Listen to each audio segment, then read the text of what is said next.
This is the X&C Podcast, your Xbox newscast, featuring Colteastwood and MAGG, hosting industry interviews and gaming talk live on YouTube every Monday night at 5 p.m. on the West Coast, 8 p.m. on the East Coast. For all of you listening around the world, X&C Podcast is available on demand on Spotify, Google, and Apple Podcasts. Welcome to the show. Join the chat, hit the like button, and let's get into this week's topics with the Xbox newscast. Bro. I'm naked again. Bro. Me. We're here. We're live. Welcome to the X&C Podcast. I'm Colteastwood. I'm here with Gaz. It's Gaz. He's back again. What do you say, bro? It's good to be back. It's been so long. Mag is dead. The real co-host is here. Let's talk about shit. Mag's a pony anyway. You don't need him here. Let's talk about Xbox. Yeah, we'll get Mag in later on in the show, but I thought we would just kind of hang out. This is episode 152, and I can't believe we've been doing the show. Gaz, you did the show with me for 9 months, and enough to be pregnant. That's how long it takes. And I'm pregnant. You see the video of us playing Tekken? How fat do we look? Bro, I try to look at the pictures. For those of you just catching up, Gaz and I went to London. I'll talk about that in just a second. But I tried to enjoy the pictures of us, and I look so fat. Bro, I looked at the pictures of us, yeah, and I went jogging Sunday, jogging yesterday, gym tonight, gym today, yesterday. Bro. And I'm eating better, too. Like, I'm having chamomile tea. Oh my gosh. It was a great time. And for those, like, we did it. Well, I'll just kind of, for those, I don't even know where to start. For those that don't know, I went to London last week for like 3 days, and I was going there to preview Fallout 76 upcoming content. That'll be all fully revealed around the showcase or in the showcase. And while I was there, I spent most of my time hanging out with you. And oh, that was the best. Oh, it was great. And you picked me up from the airport. Like there was so many legendary moments. But I've known you, Gaz, for like around 4 years, and then we've been on the phone several times a week. You did this podcast every Monday for 9 months. I was on your show, probably the Game on Daily show, I don't know, a dozen times. So I mean, we spent hours together. And when I was waiting at the airport in London, and we both had our earbuds in on the phone, trying to locate each other, and I heard your voice over, like in the real world, go, Coltronus. And I turned around, and there was this little tiny Pakistani dude, like real short. He's the same height as me. He's the same height as me, chat. He's the same height as me. Bro, I couldn't believe it. It was surreal, man. It was so nice, actually. I've imagined it was like that song. What was it? Oh, yeah. So, yeah. Oh, it was surreal. Surreal. Yeah. Me, man. Yeah, this also says dudes don't talk on the phone. I mean, we try to keep it to business, console war, get off the phone. But yeah, it was great meeting in person. And then you picked me up in the car, and I told this story on your show. But I went around to the driver's side. You go, wrong side, bruh. Colteastwood was just like just going into the car thinking he's playing GTA 4 and 5. He's just like going to the right side. I'm like, wrong side, bruh. He's like, ah, and then the whole time he just thinks he's phantom driving, bro. He's just like, ah. It's like this guy constantly pressing invisible pedals, invisible steering wheel. Yo, guys, there's a car coming from the left, 9 o'clock. And I shut the. Like, come on, man. It's unfair because I'm in the driver's side and there's no controls on my side. It's like I'm in a Disneyland ride, and I look over and you're the one driving, and I'm like, yeah, I wasn't that bad a driver. No, you were a good driver. It just people always say it's weird when they go to the UK, and I was like, nah, come on, I'm not dumb, and I was totally dumb in the car. Yeah. You were. So yeah, we hung out for you were.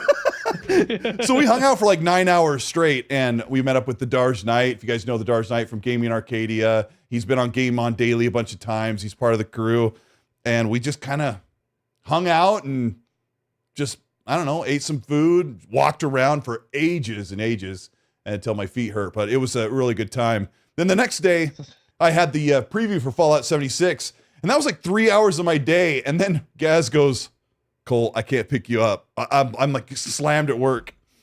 So, yeah. And you made, trust me, by the time you got to you and made it back, it would have been longer. Plus, I wanted you to experience taking the tube on your own. So these are the things you need to do, man.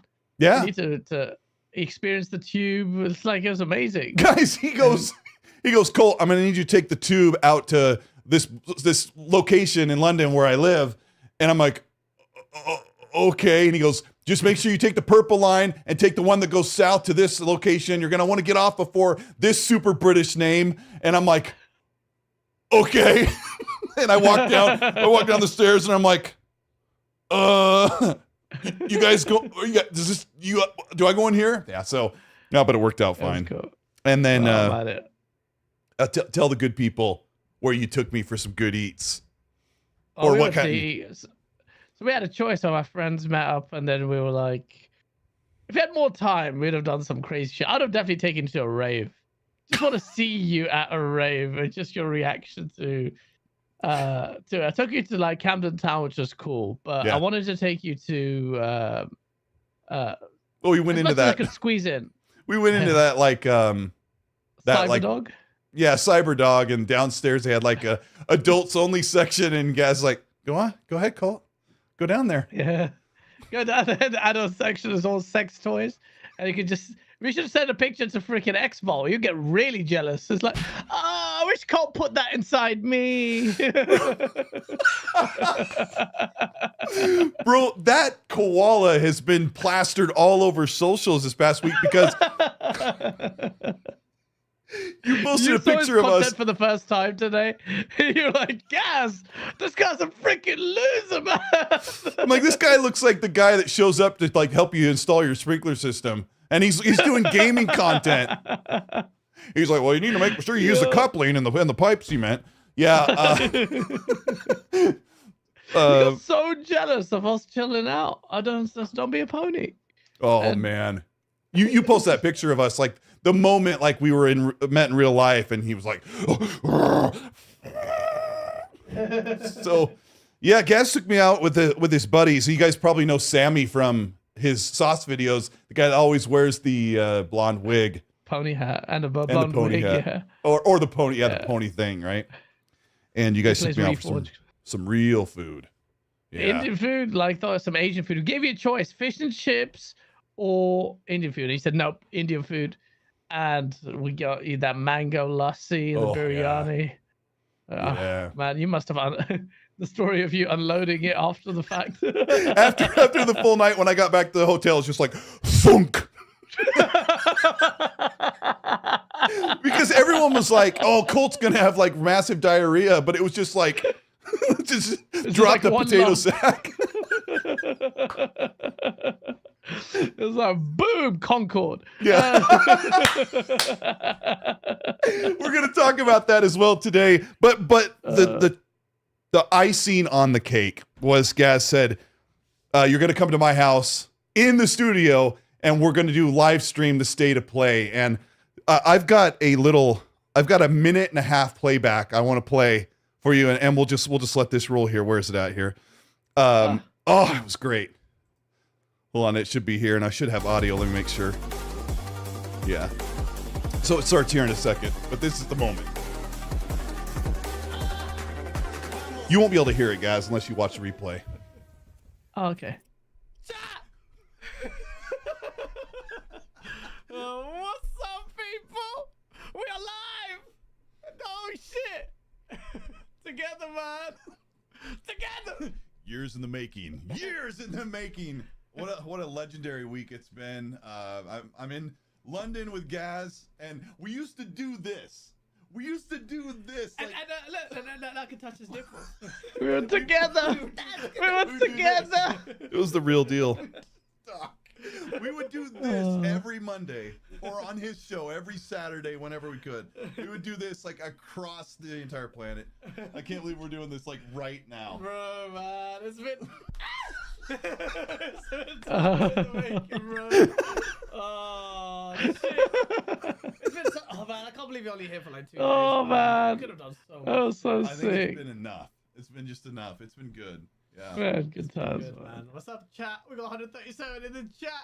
Okay, I'll go back. It plays for another few seconds, but since we can't hear it in real time, it kind of like I don't know how to do that stuff. But like you like pinched me and we were hitting each other. Yeah, it was so fun. So Okay.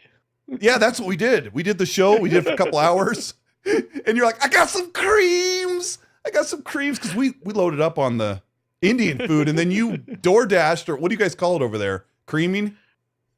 Cream. Come on, man. Don't you call it like didgeridoos or something doos? Deliveroo. Deliveroos. Didgeridoo. Didgeridoo. Oh shit. Yeah. So what was it that you ordered? What's your guys' service over there in your part of the country? Oh, Uber Eats. We got Deliveroo. We got all that stuff. Okay. Yeah, we got loads of stuff. Yeah. But it was No, good, Gaz man. got Oh, 2 bro, Oreo I'm such a- milkshakes. and a donut with the Lotus Biscoff. You're such a piece of shit because you didn't have it. You know what? This is how much a disgraceful fuck I am. I literally got home at night after dropping you off, got home at like 1 a.m. and looked at the donut. I was like, just swallowed that thing. Huge donut with a 1 cookie on it. 1 a.m. No wonder I'm fat. I keep touching my fat. I've gained so much fat in And you- the space of 3 weeks.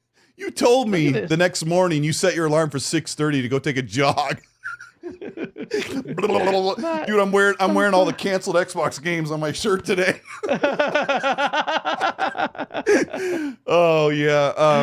Yeah, you said you got up in the next morning to take a jog and you kept getting phone calls, but I know you were suckling on that donut the rest of it in the morning. It's bad. Yeah. It's Yeah, so it was bad. a good It's so time. bad. So let's break down the state of play real quick before we get into some of the other news. Because we watched it live and reacted, but people are still kind of talking about the number one, the first revealed game, and I was like, oh, this could be cool, but you were not having it. I mean, I was pretty chilled about it. Concord, you're talking about, Mhm. right? Mhm. And Concord doesn't look bad. I think some people are being. I don't partially understand a lot of the vitriol against it. Vitriol is strong. So many dislikes, like massively disliked. And I get it. It doesn't seem imaginative at all. It seems very derivative. And it's consensus that this game isn't really doing it. But when multiplayer games like that, you want to feel the game, right? I don't think it's going to set the world on fire. I think it's going to be whatever. And there's a good chance that it might just die and be forgotten about. So Sony, looking at that reception, need to be a bit smart here and put this in a PS Plus day one, because games like this live and die on their player numbers day one. You've got all that negative reception.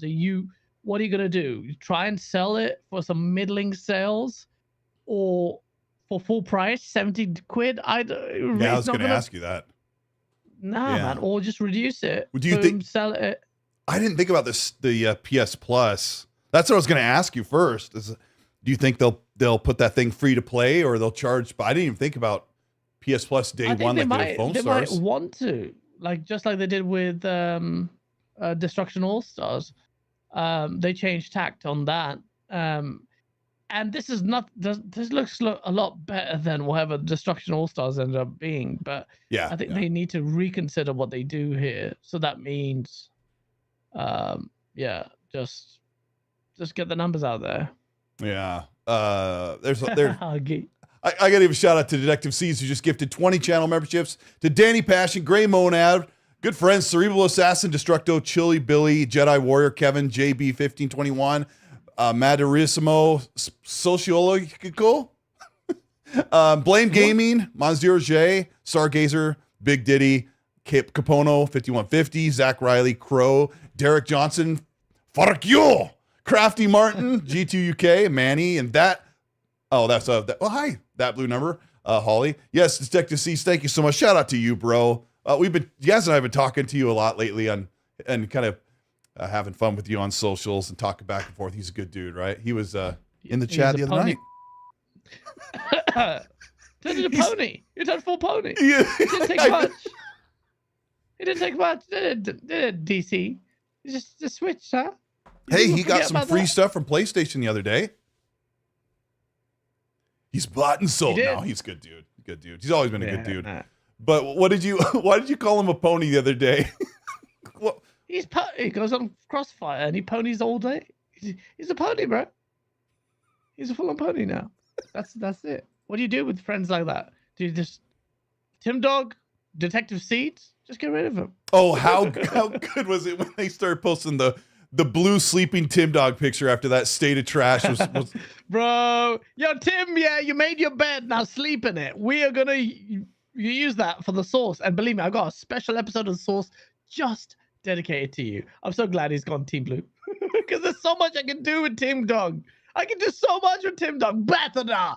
I can do so much. Tim, just take in the spirit that it's in and enjoy the memes, man. There are a a couple guys that when they switch to Team Blue, they bring the curse. The Xbox curse carries over with them. That's for sure.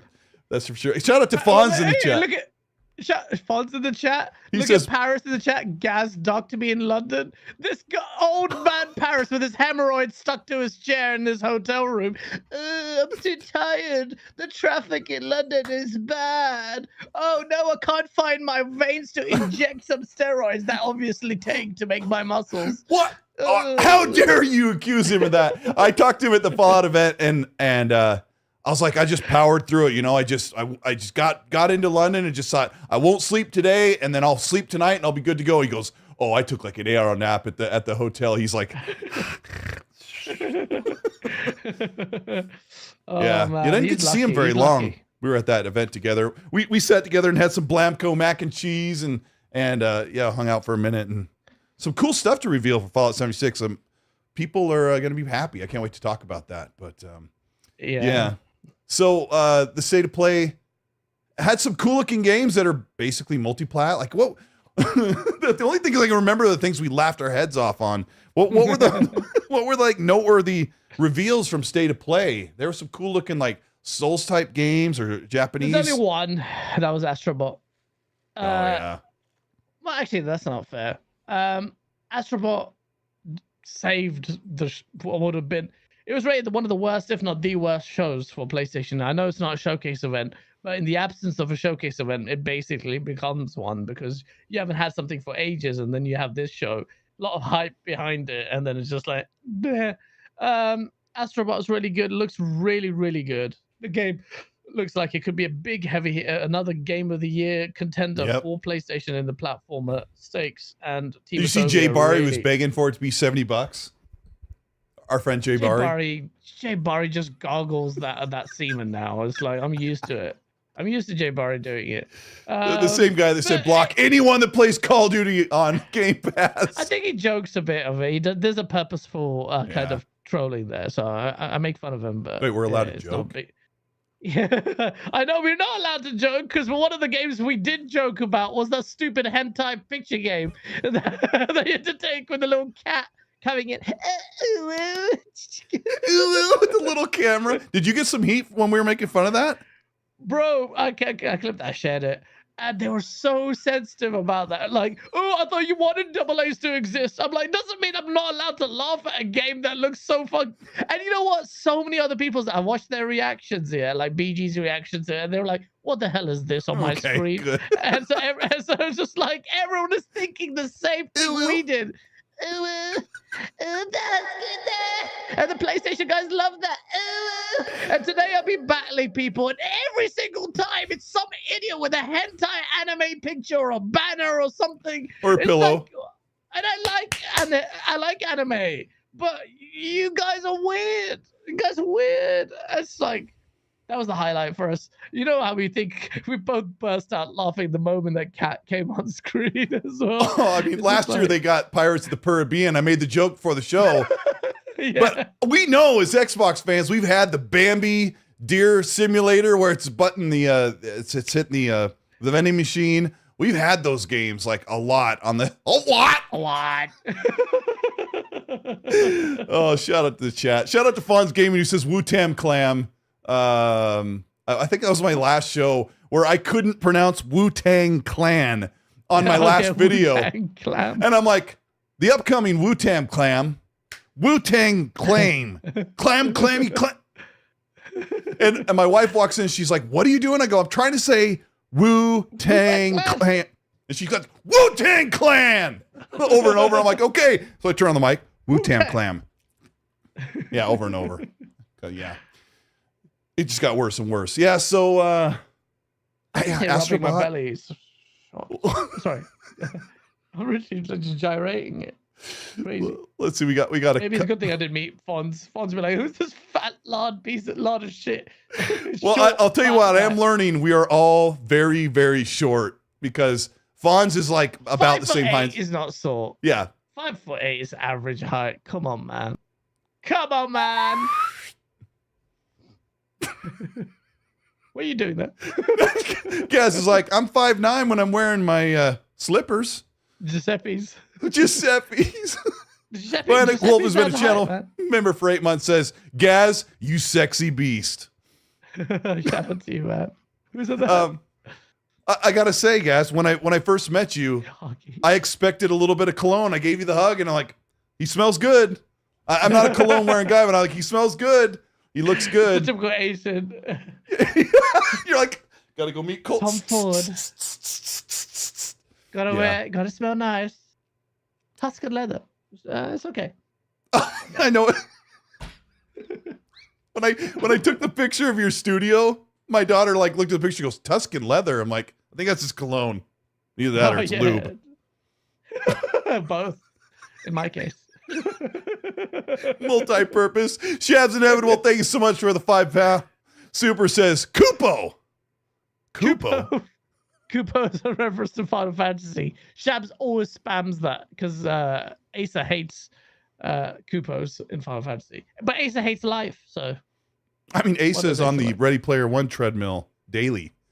Danny Passion Official, thanks for the hearts and the fire emoji. Appreciate you, bud.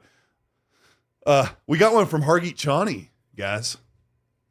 Hargeet Chani with a 5 says, Gaz, Concord has your name written all over it. They brought the sauce. Yeah, they kept advertising the sauce bottle there. It's all about the sauce. I was like, huh? It's like this kind of border out of the game, and then they keep showing the sauce bottle. I'm like, huh? What's going on? Yeah, the sauce is not going to save Concord, I'm afraid. I feel like it's got its work cut out. So Concord is going to be, and the PlayStation guys are really annoyed doubly on Concord because Factions died, Twisted Metal died, Spider-Man multiplayer died for Concord to live, and it's a bitter pill to swallow because isn't Concord that weird? It's quite, and this is what pisses them off so much. And you know what's funny? They really hate.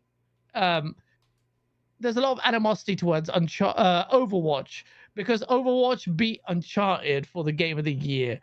People still remember that. The ponies still remember that. They're like, Overwatch deserved it. I'm sorry. It was caught the zeitgeist. What Uncharted 4th iteration of same. I mean, crap Uncharted 4 was really good, but come on, man. Like, give something new. Overwatch was something different then.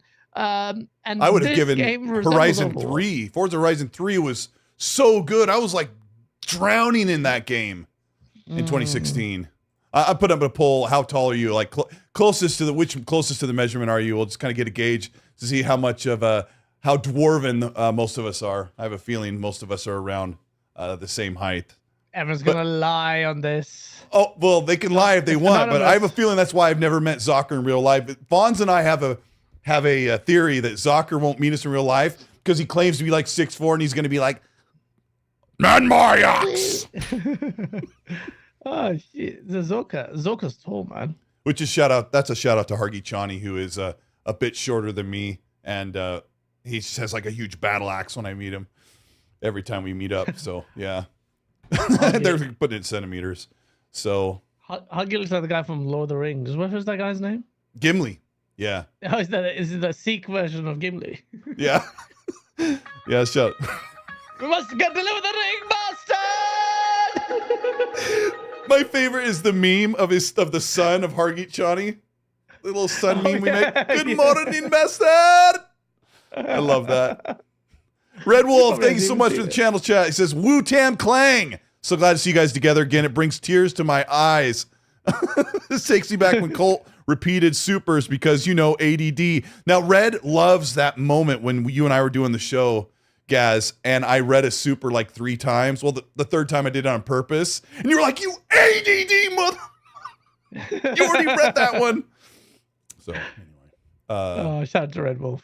Yeah, good dude. So, is there anything else in the state of play that was of mention? There's some cool games that are coming to PC or Xbox. Monster Hunter Wilds looks amazing. Which one?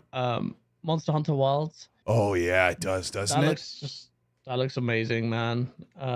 Just looks so much better than the last game, Monster Hunter World, which was also a really good game. So that's gonna be good. There was another game, Tales of Haltara or something. It's like, but I don't know what it was. Looked like almost Soulsy, but apparently it's a free to play. Tales of Haltara. I don't remember the name. I was gonna put the state of play up on the screen, but since like we walked all the way through it on Thursday or whatever, I decided not to do that. But you don't want to make your viewers fall asleep, man. Ballads of Antara. That's it. Okay. Thank you, Moose. That was a cool looking one, right? Yeah, but apparently that's free to play. Someone's saying it's free to play. I don't know. One of them was a mobile game too. So. Oh yeah. I forgot the name of that one as well. So Jeff Keighley put out a poll and that night. Yeah. And yeah. And your tweet. D. Do you remember tell them what your tweet was when that score came out? You said PlayStation fans. You remember? I was like, J-Dub is the 6% because he voted. There's like 6% of people on Twitter said gave it an A. The rest of it gave it a D, man. Like it was bad, man. There was no coming back from that. Only the most blinkered of people would give it anything more than Dreamcast guy said it was very interesting. Yeah, interesting. I don't know what was interesting about it. It was horrible. And if it was an Xbox show, if Xbox ever did this show, oh my God, the ponies would be galloping on the streets. Yet the hilarious part about all this is because just a few hours before that, they were celebrating what Herman Hulse said about the fact that they're still going to do staggered releases of single player games on PC. It was just like, okay. And then God of War is announced in this show, State of Play to come to PC. It's like bad timing. Fair enough, it's like 2 or so years, but so what? Like, in the whole thing with Xbox basically going third party, PlayStation is essentially the same except not releasing its games on Xbox. That's what it is. Or Nintendo Switch, if you care. There's kind of 2 weird things going on with their approach. Like Herman's like, we're still going to, service the fans by giving them the big single player games first on PlayStation, right? But then you turn the other direction and go, but it's like 2 games. Like, because I think you pointed that out on one of your other tweets. Like they have 10 games coming out, 8 of them are games of service launching on PC. So you're waiting for Wolverine and maybe the Venom game, or I don't know what else, or Astro. Right now it's Wolverine and Astrobot is all they're saying. They're like, don't worry, these 2 games. When Herman says we're going to stay on PlayStation first, I think that's another 2 years before they can turn directions. What? I still maintain what PlayStation are doing is smart because they can't. It's not worth it to devalue your console like that. Like, people will double dip, and people in the PC crowd those who really care about those exclusives will buy a PlayStation. Yeah, it's dwindling, but I think it's a smart play. And then I mock it because console warring and whatnot when God of War comes to PC and whatnot.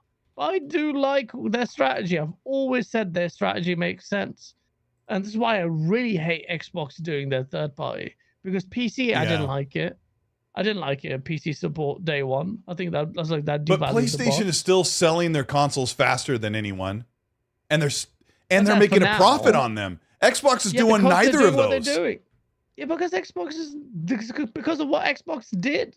There's no reason to buy an Xbox when everything is everywhere. Yeah. Plus, you don't do marketing. Plus, your release cadence is terrible. So, like, you know, as much as we make fun of it, yes, a lot of us bots want them to go day and date because Mhm. console wars. Absolutely, that's principally why I want them to go day and date and make the same mistakes Xbox did because console wars. But at the same time, I'm also quite surprised at how thorough PlayStation's PC support is. Like everything is there. God of War Ragnarok's there. Horizon Forbidden West is there. Spider-Man is there. The big games are all on PC. They're there. So they're just catching up. So like PC gamers, you can wait. So the they PlayStation will. guys are excited about. Xbox is going third party. We'll wait till it comes to PlayStation. But when it comes to PlayStation, we'll wait to come to PC. Oh, good luck waiting for PC games. I'm like, you just freaking said you were waiting for the Xbox version at the same time. And one thing I really like, Cole, is the fact that the PlayStation guys have just proven just how absolutely nauseating they are. They are hating on PC gamers so hard now. They've like gone But in 3 years ago or unison. 4 years ago, they told all of us they had beast killer PCs. They told us they had Hargeet and Fonz's PC combined. And then when the threat comes that their games would come to PC, they're fighting against Gaben. They're like telling Steam, don't take our games. No, you can't have them. And they're banking on Herman Holt saying, man, they'll buy a PS5. Yeah. I don't know. I mean, I still like their strategy, but everything I see on social media, a lot of people are like, oh, guys, you're going to turn full pony. I went full pony for about a week when the PS4 launched because the Xbox One was an absolute abortion and of a console. Sorry, strong language, but it was absolutely, it pissed me off so I almost much went full what pony. they did. I went. Yeah, that was before they were even ponies to me. I was just going to be a PlayStation. I was just like, hey, I told two of my good friends I play with every night on Xbox Live. I go, bro, we're getting a PlayStation this time. I was telling everyone, all my friends, like I was console warring them from day, but it was so bad. I'm like, listen, smart players just buy a PS4. Why Xbox? It turned out that the Xbox had better games for the first 3 years. So I bought PS4 day one launch. And then 1 week I'm playing Battlefield 4 with the crappy party. It's not the same as Xbox. And the Battlefield 4 had like launch problems. Killzone Shadow 4, I was bored within 3 minutes. And I was just like, what? And the only game I really liked was from the launch? Resogun, which is like a 2D scroller, that kind of thing. It's a beautiful game though. I really loved that. It's from the same people who made Returnal. And then I liked the trophy system more than the achievement system. But then even everything, the user interface, and then the community is so dog. I couldn't last like 2 get that weeks. community to turn on a microphone. I would get on the PS3 and I would get on party chats or I would get on lobbies and no one was saying a word. But like it was alive in the 360 era before I moved forward to make that choice. But the game that got me, Gaz, was Titanfall. My buddy's like, bro, come over and try this. He hands me the controller and I was like, okay. Even you know that in that PlayStation 4 launch day clip that I shared, that people keep saying, "Oh, you're a pony." I'm like, don't get it. I keep saying, yeah. Apart from Titanfall, because I was eyeing up Titanfall, and Titanfall was a beautiful game, man, and it's just criminally overlooked. It was really good, man, and we haven't had a shooter like that in a very long time. So it was so light on content, but what was there? I loved it. I know. Like when you would reload the magazine, you'd feel the shake on the controller when the magazine would come out. I was like, this is so amazing. And then I really liked Dead Rising 3. I thought that was super dumb fun. I wasn't that much for it. No. I liked it. But and it was the ugly game though, but I liked it. But yeah, that was I don't know. That was our pony era. Killer Instinct. Almost. And Killer Instinct, I think I played so much of Killer Instinct.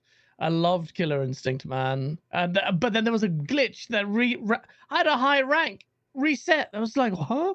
What happened to my rank?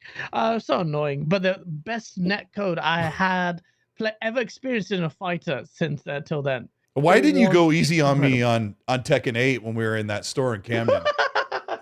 Chat.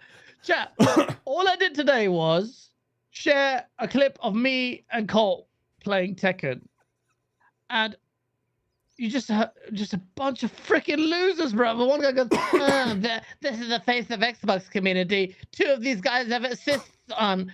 1 Colt is the only one who has assists on. 2 Colt doesn't play Tekken." I didn't even know. All I did was hit start. I was mentioning like, what are assists? Who picks Jack in Tekken?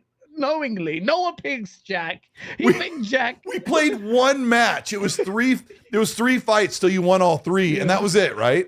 And we walked away. That's what we did. And then it's like, and he goes, "Oh, you're a noob. You're using assist." I literally did the move. I did assist the coolest move. It's basically the Yoshimitsu's double suicide, which basically, if you miss it, then it basically kills me. I had to get you and me at the same time. So it's like, I don't think you picked that up, but it was a really cool move. But this guy, sounds hot. And then this guy who's got a picture and banner of him with everyone from the fighting community in there, and it's just like a massive insulin Here's advert. his picture. Yeah. And it's like, oh, look at you, the face of the gaming community. I'm like, bro, we're just playing freaking games, man. Dude, his pictures look like this. Yeah. I was just like, bro, like this is the fighting community. Oh, shit. I can't even share a video of us playing a game together. I was just like, I wasn't letting him go. I'm like, no, hold on. You said assist. Where are the assists? Oh, you're saying there's no combos. Oh, no, you did this move. You didn't do the freaking demon. Oh, my God. I was like, there's so many losers in the space, man. It's a 13-second video on Twitter, and it's like, what a bunch of losers. Yeah, that was great. This is what the people like him and people like the other people like, you've never heard a controller before. These are the losers that make gamers look bad. That's what you think of in the 90s when you thought of gamers. You just like... Magnum said, Colt, don't hold the controller like Jim Ryan. I'm like, playing Tekken 8. Isn't Jim Ryan holding it like backwards or something in that picture? Whatever. While he's flying to Brussels. God. It's like, hey, you think he didn't even use all the full speed combos. I keep this inhaler for dude, I thought you hit yourself with the Tuscany leather or whatever that name of that stuff is. I know. It's just asthma pump. Oh man, this is gonna kill me. Is it bad for you to have some expired asthma pump? Went up your nose and down your throat. You're gonna be like all messed up tomorrow.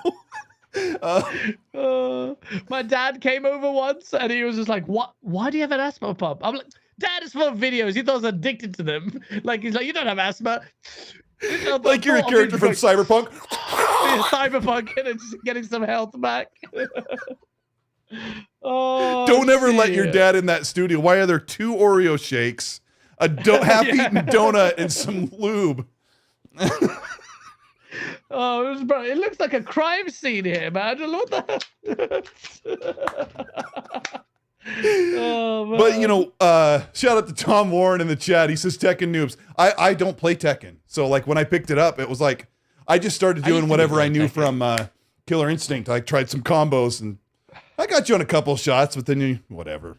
I was good at Street Fighter 2 Turbo HD Remix a long time ago. Now, I completed Tekken 8. Beautiful game. Great story. Crazy, batshit crazy. But I just don't have time to... You don't have time to play Fighter seriously. Street Fighter was amazing game, and I just don't have time to devote to these games. Yeah. It's just so many yeah, games. like when I was playing play more games. The newer Mortal Kombats, like my friends were telling me about memorizing some of the moves. I'm like, there's no way I'm going to do that. I'm just not, I don't do that stuff anymore, but it's a cool looking game. When I walked into your studio though, it was like, I've seen this right here for so long, because even your older setup was pretty similar. I mean, to me, right? And except you had the G in the background, but I picture the same thing. Cause you know, when you guys, shout out to everybody, we got almost 900 people watching, hit the like button. This is the X&C podcast. We're going to talk about the gaming showcase. We're going to talk Summer Games Fest. We're going to talk about some of the leaks, some of the new surprises that are coming, and we're going to get in that in just a moment. But when hit the like button, please. We appreciate you. I've got Gaz here from Septic Sauce. He's got a new blossoming channel of insane curiosity and mystique. But check out his gaming content. When I walked in that room, like I don't know what that room is meant for in your house. When I went home, I thought maybe it's like a laundry room, or you guys probably have a name for that over there. But like it's like a room where you could put your clothes and hang. I don't know, but it's I would say it's like 5 foot by 10 foot, so it's kind of narrow. Studio? Yeah. Yeah, it's tiny. I can show you. I mean, it's plenty of room for Gaz, right? But he brings in his extra computer chair, and we were like,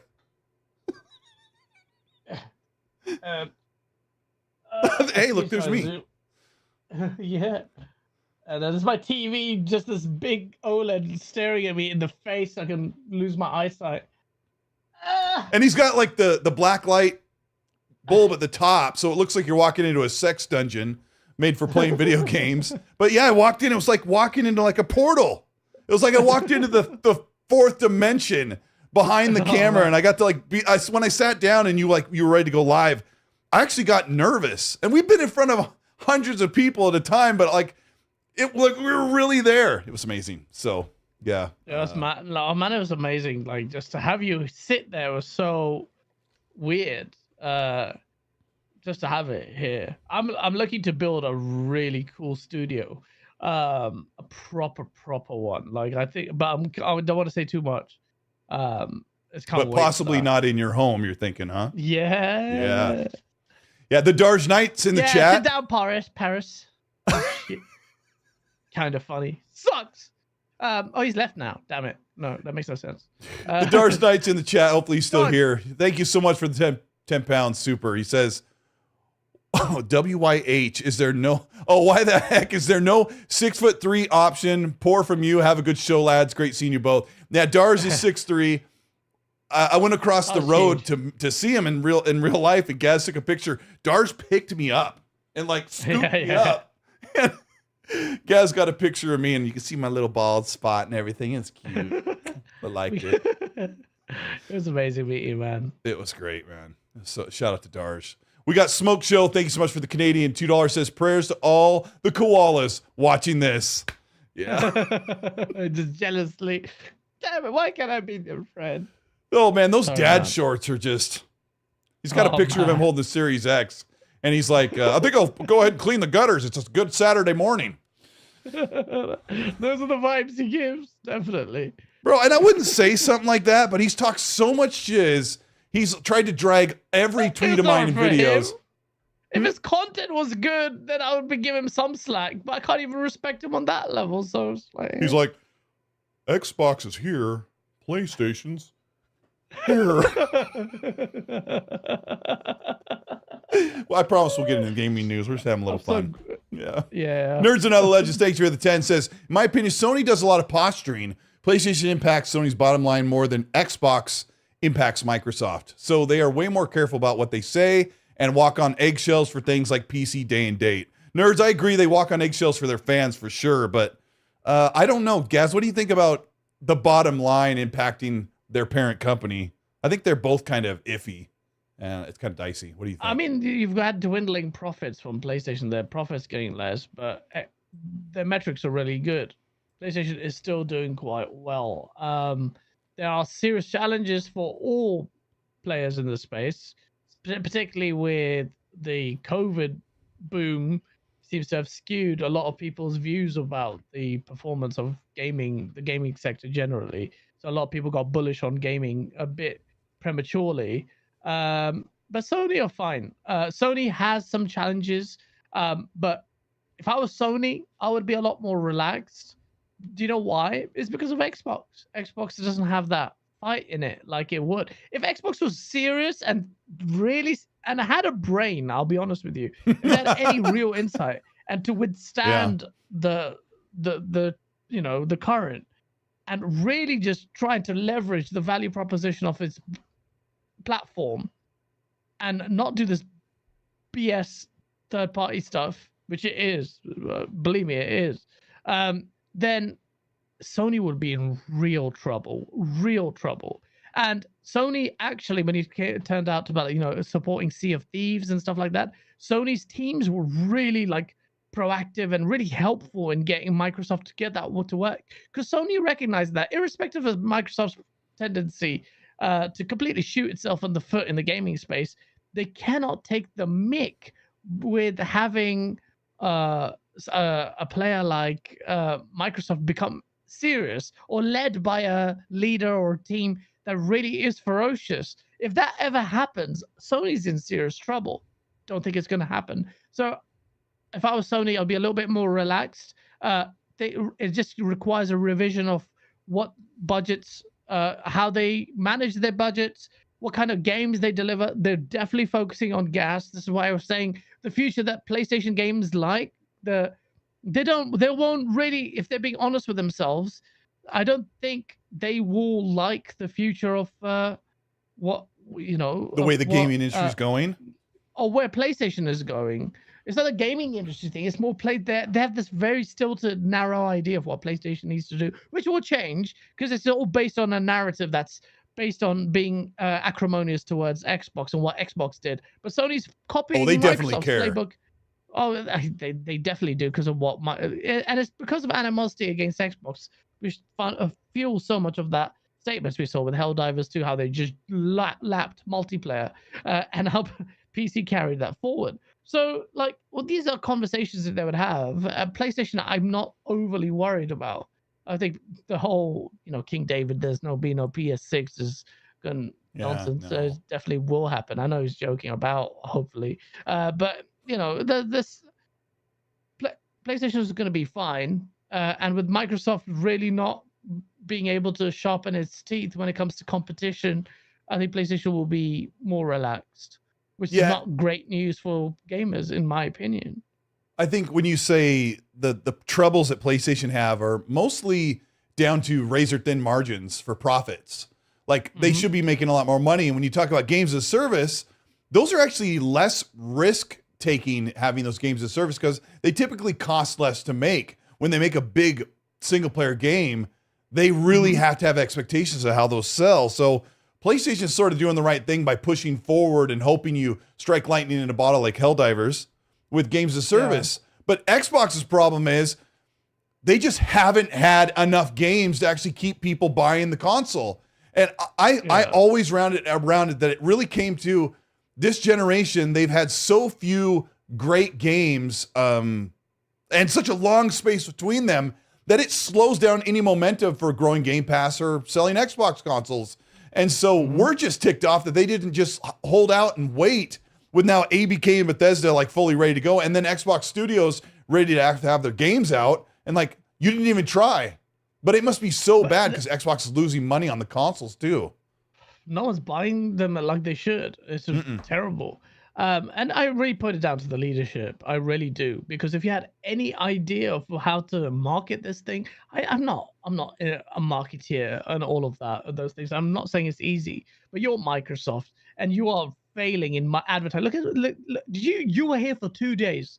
Did you see the Sony's ads? You saw PlayStation's ad in Trafalgar Square, right in the middle. So Colteastwood was like, mother on the bus. We're at the top deck of a double-decker bus. Son of a... Yeah, you can't even escape PlayStation at an event he's been flown off in London from Microsoft. I go by and there's loads and loads of PlayStation fans with PSVR going... Nick must say. I was like, I told your buddy Sammy, I'm like, look, over the PlayStation logo's over there, and he goes, can't escape it.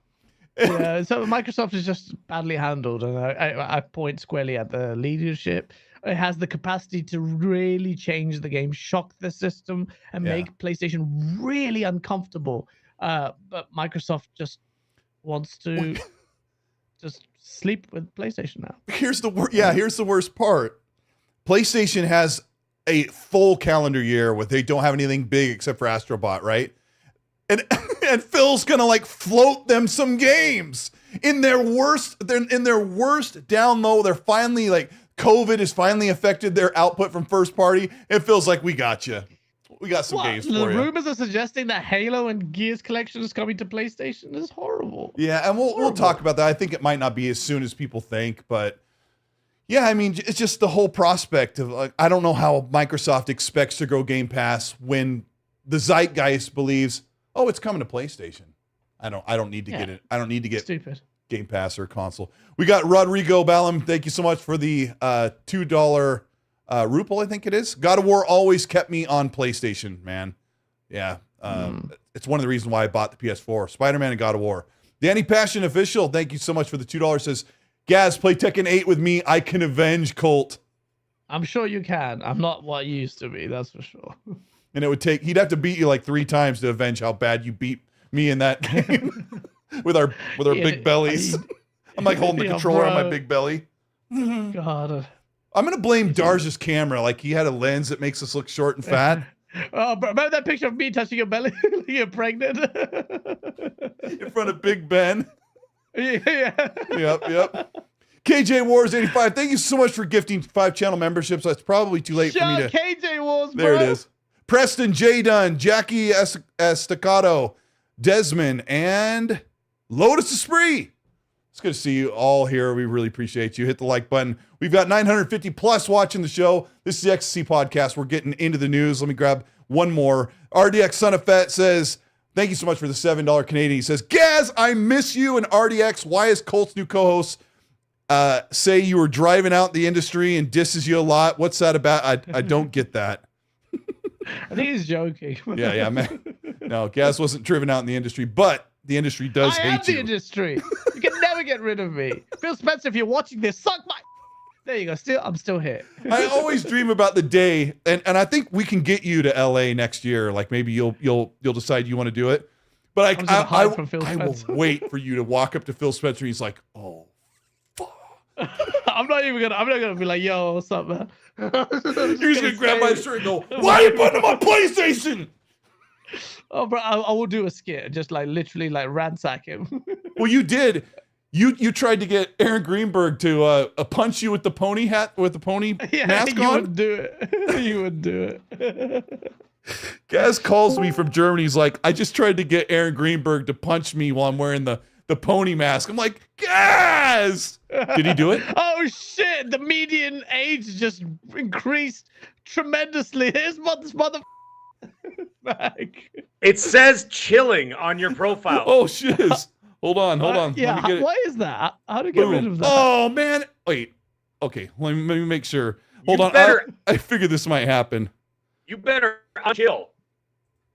Wait, I don't know how to get rid of this chilling thing. By There it the way. is. There it It's is. on the Okay. stream as well. I just got to move the names. You'll have to forgive me for not having everything. Yeah, there's a stupid thing that Discord added. Let's put your name up. Chilling? Here. Yeah, it's How do like you get rid it's of like that? a thing there. Okay. So What's up, Mag?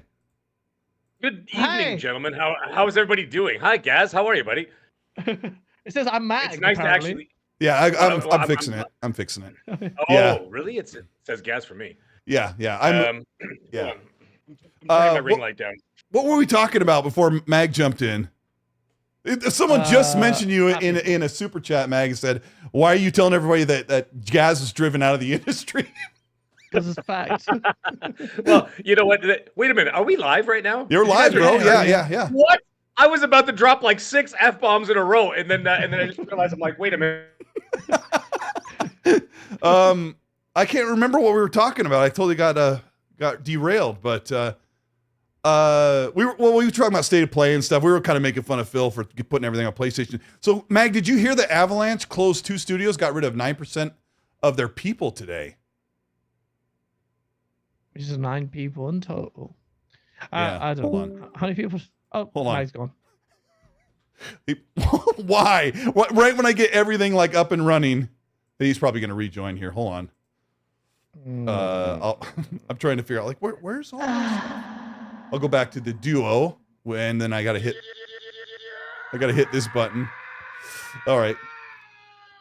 Bear with me. I'll have to hit a couple buttons when Mag jumps back in so everything's back to normal. But apparently Avalanche has 5 studios and they're working on Contraband. They laid off 10 9% of their people. Did you hear about this today, guys? Nah. Wow, you're really talkative about that. Well, next subject. Bro, what do you want me to say? This happens everywhere, all the time. Everyone's getting laid off, but when it's Microsoft staff get laid off, then you freaking Colin Moriarty will land there himself and say, "I told you so." But the whole entire industry is literally getting rid of people. It's a, what do you say to it? Like, it's really bad, and the whole industry is cutting stuff. Avalanche, is that going to affect contraband? All I say is. Brother, That's all I can say. That, Brother, I just told Mag to come back.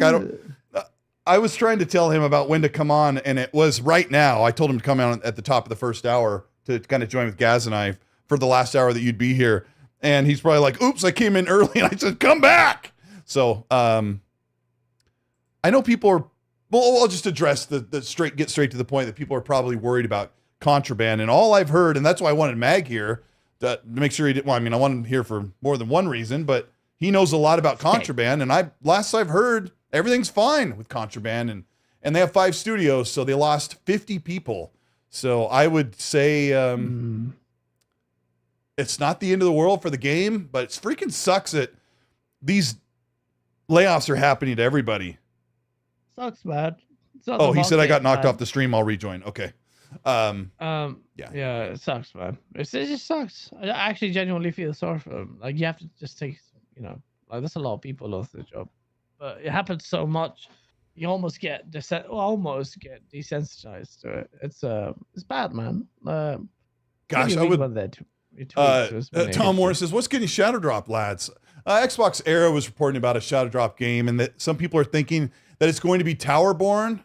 I would really strongly suggest that Xbox doesn't shadow drop any games, because I know it was really cool. People thought it was really cool, and I was excited for Hi-Fi Rush being a shadow drop, but I really think it takes a lot of the wind out of the sails for a game, and it can minimize its perceived value, maybe. What do you think?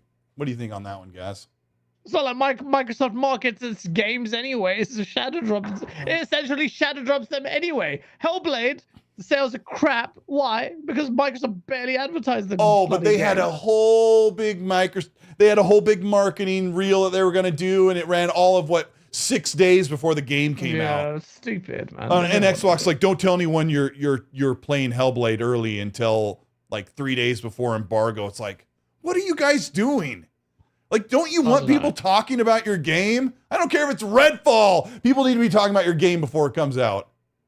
Redfall's game. Someone, MSA says Gears Collection Shadowdrop, and on PlayStation Day 1. Oh my god, the sacrilege would be amazing. I want to see the fallout of that. Yeah, it's one of those where I can sit back and watch the community take pitchforks out against the execs. That would be amazing. Yeah. Satya doesn't understand it. Bald-headed. You are not nice to Satya. I hate what he's done. Mag, before we dive into this shadow drop concept, do you have anything to say about Avalanche Studios and contraband? They lost 50 employees. They lost 9% of their workforce over 5 studios, with 2 of them closed. You've been kind of diving into contraband. Do you have any concerns or anything to add to that? Any wisdom? Oh, why can't I hear him? Your mic on first, you. Hold on. I know. Oh, there he goes. You're there. You're good. Yeah, all right, go. Yeah. So, by the way, before I even say anything, Gaz, thank you very much for getting me knocked out of the stream. That's the first thing. And then the second thing, as soon as I come on, all of a sudden, Gaz is there smiling, and then all of a sudden, magically, I disappear. Is that a coincidence? I don't think so. That was done on purpose. Anyways, Avalanche. The contraband. I have been told that it's been delayed, and it's going to be delayed well into 2025. Could be the end of 2025 for all we know. But, the people that I know and all the footage that I saw, the people that played the game and everything else and send me all their, whatever you want to call it, impromptu reviews of what they played and everything else, they said the game was fun. It was great. It was a very early build. And, if you saw what you saw, you could tell that it was a very early build. Like the cars didn't have drivers in them. You couldn't even see their heads. It was literally just ghost cars driving around, stuff like that, right? So I think they were just trying to get down conceptually. Now, as for letting go that many people, my guess would be is that when this production and this development time has taken so long, what ends up happening is it's starting to cost them too much money. And we've talked about this multiple times, Colt. And this is the thing, a lot of people get twisted with what I say. It is not because I'm against people making more money. I am just being the realist here that these companies are not completely oblivious to the fact that 70% of the cost of these are the salaries of these people. And they're like, this is costing us too much money. It's unsustainable. So when they say it's unsustainable, it's not the monitors. It's not the hard drives. It's not turning the lights on. It's not the cafeteria sandwiches. It's the people are costing too much, and they're pricing themselves out of the business. And that's why there's going to be such a large implementation of AI. That's coming soon, coming much sooner than people think. And as a result, you can see what's going to happen here. It's going to be happening more and more frequently. Now, what they're doing is, my friend used this a long time ago when he said, whenever he's about to like dump a girl, like break up with a girl, he puts the pillow down first. So instead of just pushing her, you know what I mean? He puts the pillow down first so that he doesn't push her off the cliff in one shot, and then she falls to her death into the river below filled with alligators. What ends up happening is he puts I thought the pillow's for him when she pushes him back onto the floor.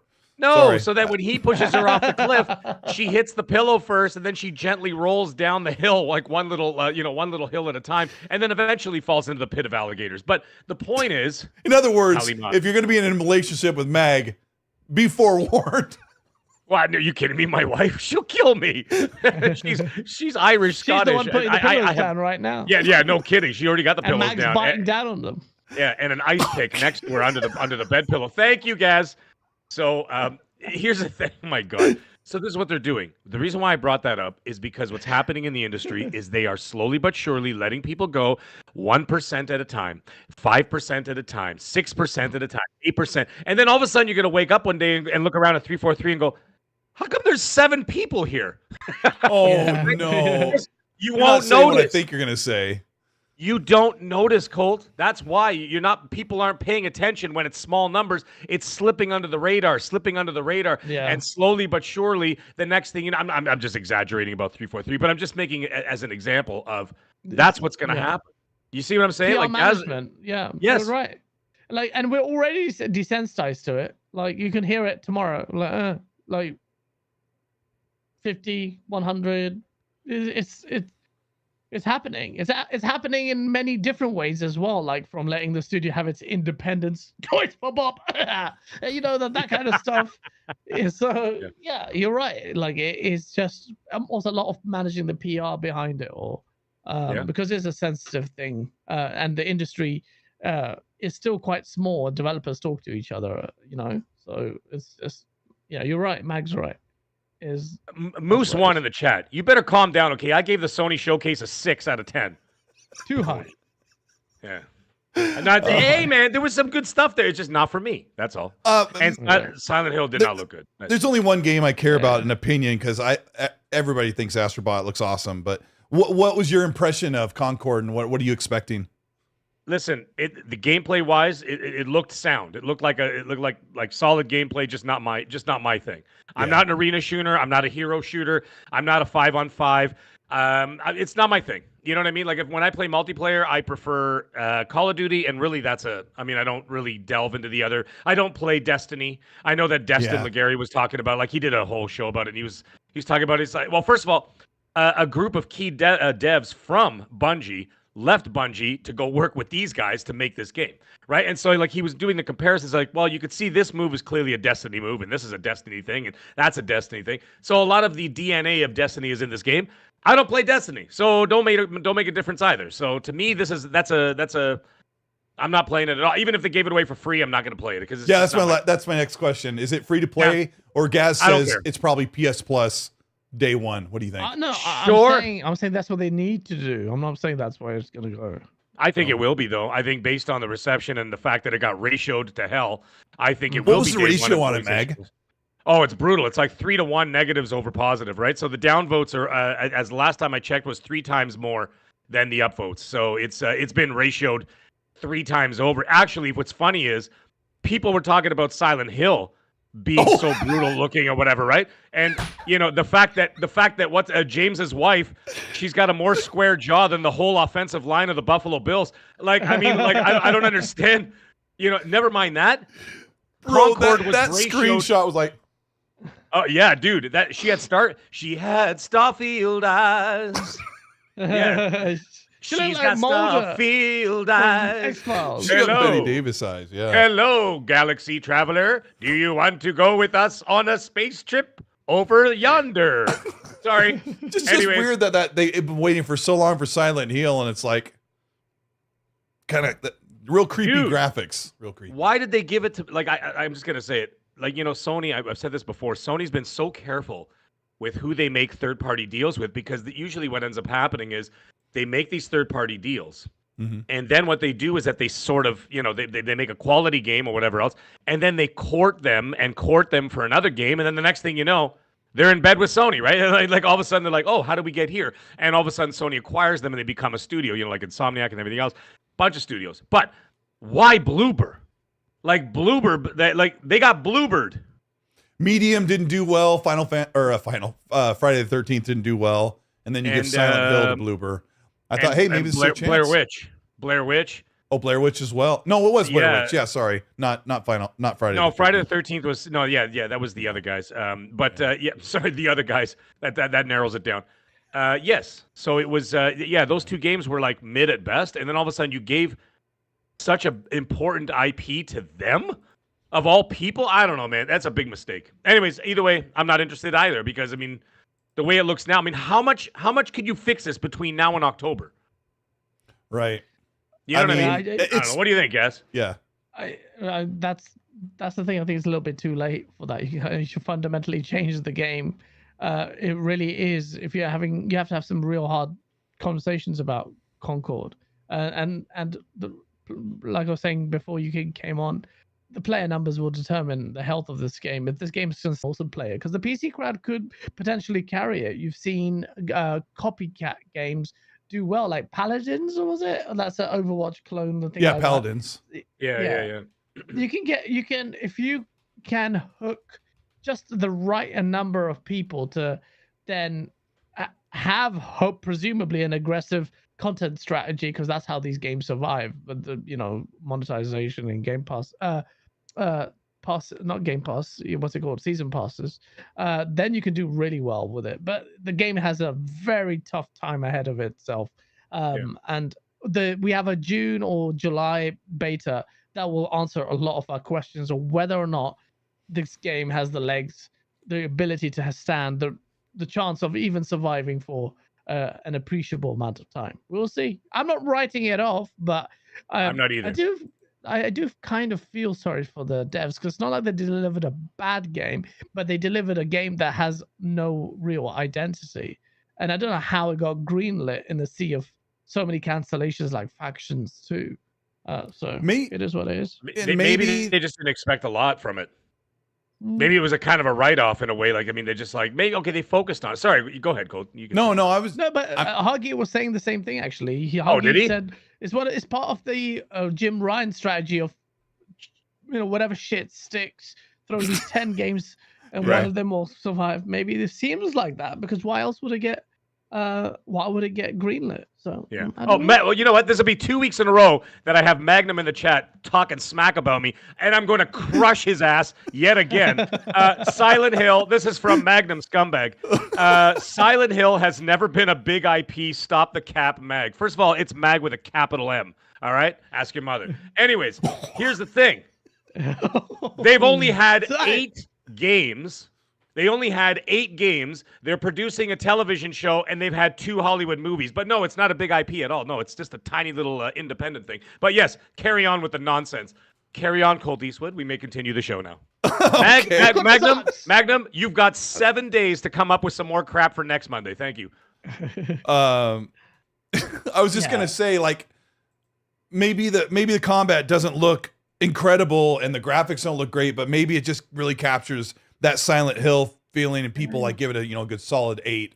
You never know, but is that enough, Colt? Like, just like atmosphere is not enough, because if you're swinging a wrench and it sucks, and the hit detection's off and everything looks janky and whatever else. Yeah, That's not, yeah. you know what I'm saying? Like they might nail the atmosphere, but if the game loop is not great, like for example, Resident Evil, Resident Evil is one of my favorite franchises of all time, if not the number one Yeah, franchise. you play it for too me. much.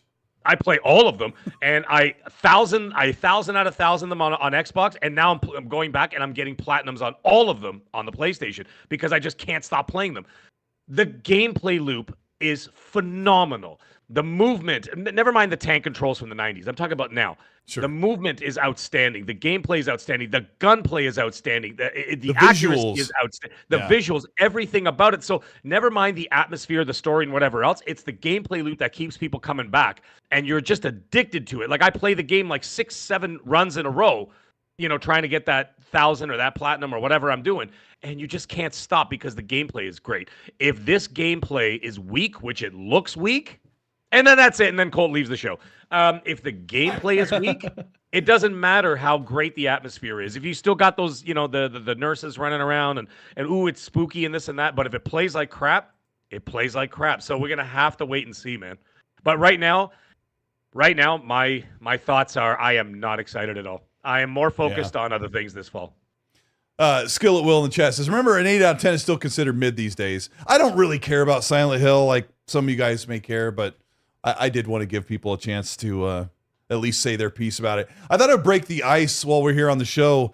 If my moderator's ready, I have 4 codes for Hypercharge, like the whole game. It's not on Game Pass. It's doing really well, and Gaz could probably speak to that as he's been talking to Joe from Hypercharge. I've talked to him a little bit. This is the game where you play as an action figure in like an abandoned toy store or in a bedroom or garage. And I've been playing the game a little bit. Gaz and I were going to co-stream yesterday, but we ran out of time. So yeah, we're going to give out 4 codes. We'll just kind of stagger them out at a few seconds or a minute at a time, and they're going to be like first come, first serve. We'll have them pasted into the chat. So yeah, Hypercharge, cool game. Gaz, anything you want to say about Hypercharge? We'll give a shout out to the guys. Oh yeah, so me and you were thanks to Colteastwood helping me out to calibrate my co-streaming. We're gonna be streaming that together as well, man. It's we're gonna play a lot more of it. I did a brief stint of playing Hypercharge on our stream, and I carry on. I want to play it very old school. Woo! Bless me. Bless you. Sorry, I was just sneezing. Just that cocaine. Work it out of your system. It's good. It's Yeah, fine. I'm trying. Let me just reload. You're a lawyer. This is that's part of your job description. Hypercharge. Yeah, there you go. Take the inhaler and just go up one nostril at a time. Yeah.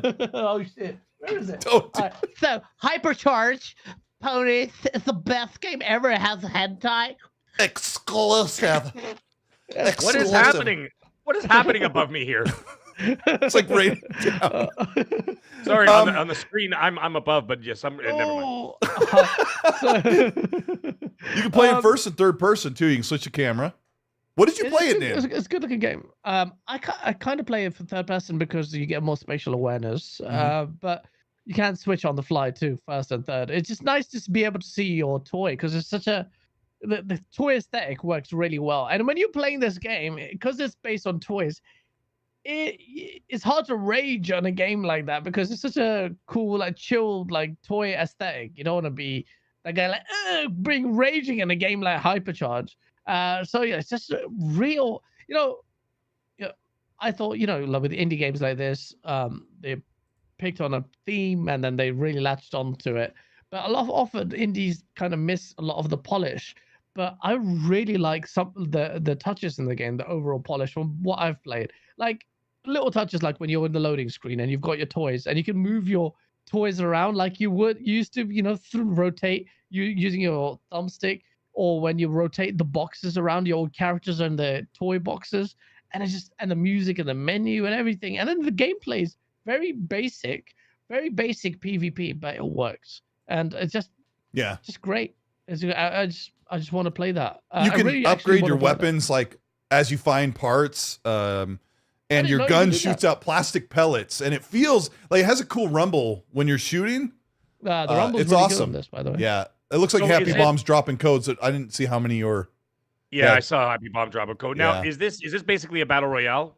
Is this what's going on here? Oh, Hypercharge. No, it's a multiplayer. Your what? classic, standard team-based or deathmatch multiplayer. And Or what's it's missing. got PvE where the enemies are pouring in and you put down like Lego walls to keep them from attacking the 'Cause I'm watching generator, it. right? Like that sort of thing, which is what Yeah, I no, played a lot of.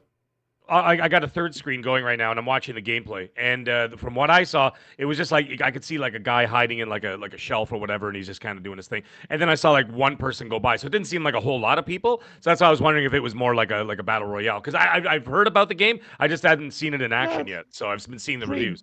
Yeah, no, it's got a proper like. Oh, pretty okay, good. hectic Like a multiplayer. team deathmatch and all that kind of stuff. Yeah, and- yeah, it has that. Oh, that sounds like fun. It's got a It's- free it's roam solid. and then It's very yeah. solid. Yeah, it's a pretty cool game. And apparently they've sold over the past 2 days, they've sold 40,000 copies. And someone was doing the math because some troglodyte was making fun of the Hypercharge team for celebrating selling 25,000 in one day. And they're like, do you That's a realize lot for an indie game? they made like $500,000 to split amongst 6 people in That's just great. 2 3 or days. 4 days. Oh, Yeah. that's crazy.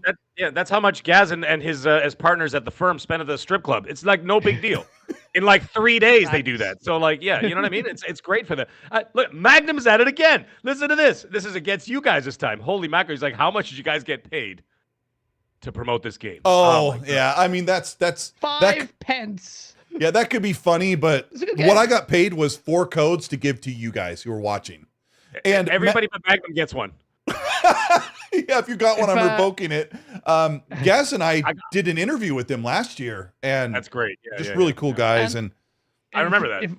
If you want to question whether or not I would wax lyrical because I've had interviews with the dev, I had Song of Irons, really nice guy, indie dev, interviewed twice on my show, and I did a review for his game, and I was pretty scathing. And I reached out to him and said it's not Mhm. what I thought it would be. 5 out of 10. Well, I didn't give it a score, but I'd give it very low. And if the Hypercharge is play it for yourself, man. Magnum, you piece of just play the game and then pretend you don't like it, and then cry to us. You got paid for it. Where? Where's my money? Where Joe from Hypercharge? Where the is my money? I saw that there was a campaign online to get it on Game Pass, and I'm like, well, I mean, how much could the game possibly be? yeah, I actually don't know how much it costs. I'm gonna check. I'm gonna check right now in Canada, at least, and then I could do a basic rough, estimation as to what it would cost. Okay, Yeah. except cookies. I get it. Jeez. I Yeah, hate anyways. that. Matthew's I in the know. chat. Thank you for the $2.49 says Gaz doing well, responding to PlayStation. He said they have no reference to net profits. He's challenging that you said PlayStation's doing well. I mean, it's relative. I don't think they're doing like tremendously, like incredibly. They can they can overall relax, but I'm saying they can relax compared to the threat that could be facing them if Microsoft was awake and Xbox was taking gaming actually seriously in the way they should. But I'm not saying that Sony doesn't have challenges, man. They have like dwindling profits. Absolutely. They've said so, man. The Hiroki Suzuki has already spurred on the complaints against Bungie, transparency, what they need to turn out. They've talked about the challenges facing the hardware. The hardware can't go down in price. That's going to be a challenge for them because that's where they, usually you increase your profit by the costs of hardware, components going down, but that's not happening. How do you reconcile that with the PS5 Pro? There's many different facets to it. I'm not saying it's all kumbaya, my lord. Like everything is green freaking roses and shit, man, or red roses. It's like, I got to see the device that he Same. uses to do the reverb and the auto tune, and I was like Hell looking at yeah. it like, oh. Why don't you just buy one? I think I will actually. but it's not really supported that. I That's think the problem. Xbox isn't willing to do what PlayStation is doing, Matheus, or Matthias. I'm sorry, I probably say that wrong. what's Matheus, I don't know. I'm sorry. I try to pronounce his name too. It's Madhouse. Oh, that guy, he's crazy. Oh my Matt god! House, If you told me yeah. it was his super chat, I wouldn't have bothered. Hey, Manchester United. Xbox isn't willing to do it. PlayStation's holding out on the console and holding out until they can kind of get things going again. Right now, Xbox doesn't have that leeway, and I think that's what Satya and Amy Hood are like. No, this is what we're going to do, and we're we're suffering for it. RDX Son of Fett, thank you so much for the Canadian $2.79. Says Matt Booty got to go. He can't manage a wet paper bag. Well, Matt Booty's more of a hard hitter than most of them. I just wish he had a voice. No, maybe we'll see changes. Metal Messias, thank you for the $5 super. Said, did your guy's wife, girlfriend get jealous by how giddy you two were meeting each other? Did they hit you with the, you never look at me that way? I saw those pictures. You guys driving around in Gaz's 1981 Datsun, driving around outside of London. Yeah, it was horrible. Yeah, I could see the smoke, the black smoke billowing out of the back of the car. It's unbelievable. Actually, at once, what you guys didn't see were the behind-the-scenes photos of Colt pushing the car as Gaz was trying to get it started so that they could get. Yeah, it was. Pop the clutch. It was pretty amazing. By the way, Hypercharge Unboxed is $38.99 Canadian. So by just general 20? breakdown, that's $29.99. $29.99. Oh yeah, that makes sense. Yeah, hey, not bad for a game like that. Well, it'd be like, and then 29 quid for our friends across the pond. So, yeah, so about the same, right? Give or take. So, did your girlfriend say anything, guys, about us like palling around and holding hands on the Rainbow Road and whatnot? The Rainbow Road, eh? Rainbow Road. Yeah, it's the month for it. Yes. Tell us what Frank thought about it, Gaz. You're Frank. Hey, you never look at me that way. Yeah, Zorka's name is Frank. So yeah. Zorka, heaven help you if you were dating Zocker. Anyone who has to date Zocker, heaven help them. He'll be showing up shortly. Watch. We'll move on. Nerds and Other Legends, thank you so much for the 5. Says, what I meant was that the failures of Xbox do not impact Microsoft's overall share price the same as PlayStation impacts Sony, hence the posturing. Yeah, that was a while ago, but yeah, I agree. Microsoft has way more money to deal with, but they sure aren't acting like it. RDX Son of S says, Gaz, when do you do a new content on your channel? You're working now? Yeah, always. Yeah, I've got a few videos already in the works, including one about XDefiant, which I was playing today. How is that? So I was surprised by it. It's really middle of the road. Like, I thought this was going to be a cheap COD clone. Yes, it's very similar to COD. Yes, it tries to take, what COD does well, but I think it's a pretty decent shooter, man. Like, what I like about it doesn't feel cheap. There's some little cheap elements like the fire bullets and stuff like that, but I like the time to kill in it. It's not really like too low. Like in COD, if you just look at someone and you just fart in their direction, they just die. Right, they're dead. Yeah. Whereas here you have to kind of work towards your kill. I had an opposite experience, unless they've been improving it since the last. That's why I'm asking, because Colt, you and I played around the same time when it was in much earlier, like in its beta form, and you and I played it then. The time to kill the enemy in front of us, I played with Holly and Red Wolf and Dante. It took like ages to kill an enemy, watching their health bar come down, and then a guy would shoot a bullet and hear my earlobe, and I'd be dead. Like, did you have the same experience? The TTK was high, but okay. I liked that.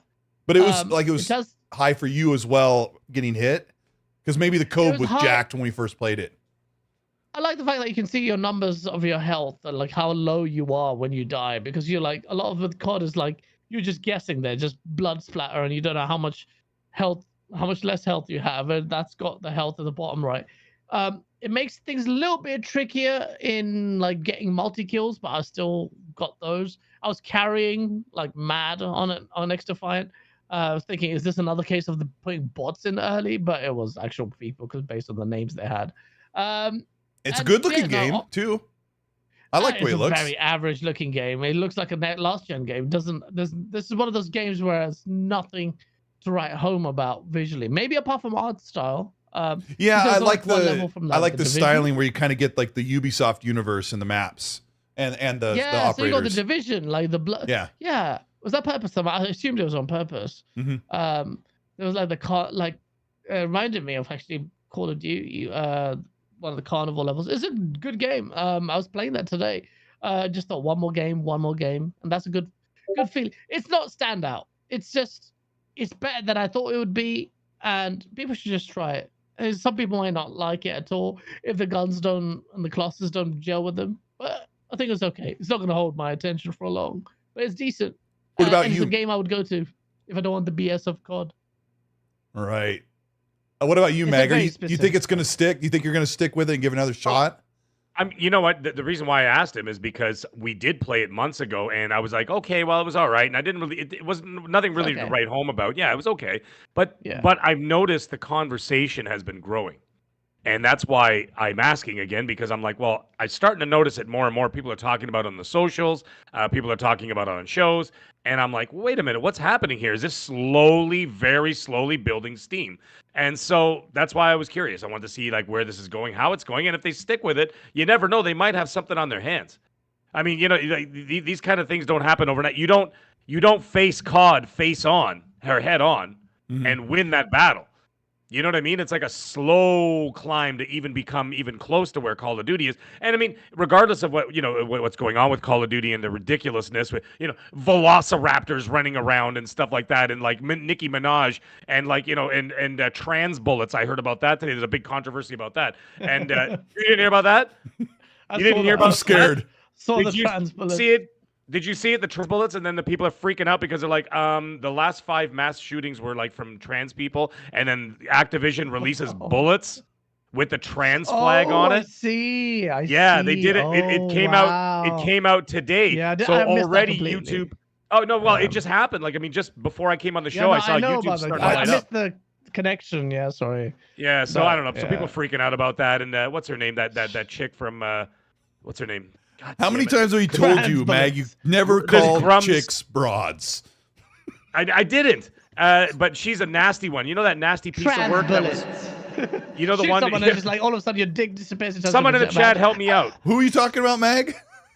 Oh man, what's her name? She's fighting with Grums right now about this situation. Bro, Anita you're such a Sarkeesian? piece of She was she used to be an OnlyFans girl, and now she's doing this, and now she used to be like better looking. Now she's like, I don't know, she turned into something. Frosk? Guys, She was never guys, gonna- help me out in the chat, man. She was a nasty piece of work. She's Someone's like saying saying all Alex this stuff Zedra, about- but I don't know. no, if it's that's not it. I think she was was she a Kotaku writer at one point? Alicia Mercado or something like that? That's the one. That's the one, Mercado. That's the Alyssa, one. yeah. Alyssa Mercado. That's the one. So she's I the don't one know that these freaked. people. So yeah, she is fighting with Grums right now because Grums brought it up. Well, he was one of the people that brought it up. But Grums then is now a other weirdo. people. Yeah. That's a whole other thing. I'm not getting into that, but I'm just saying he was talking about it, and then she jumped in, and then it's turned into this whole like identity politic battle, and then now YouTube picked it up, and it happened like an hour before we went live. So it's like it's turning into like a thing. Yeah, it's wild. was just man. like, It's wild. This looks amazing.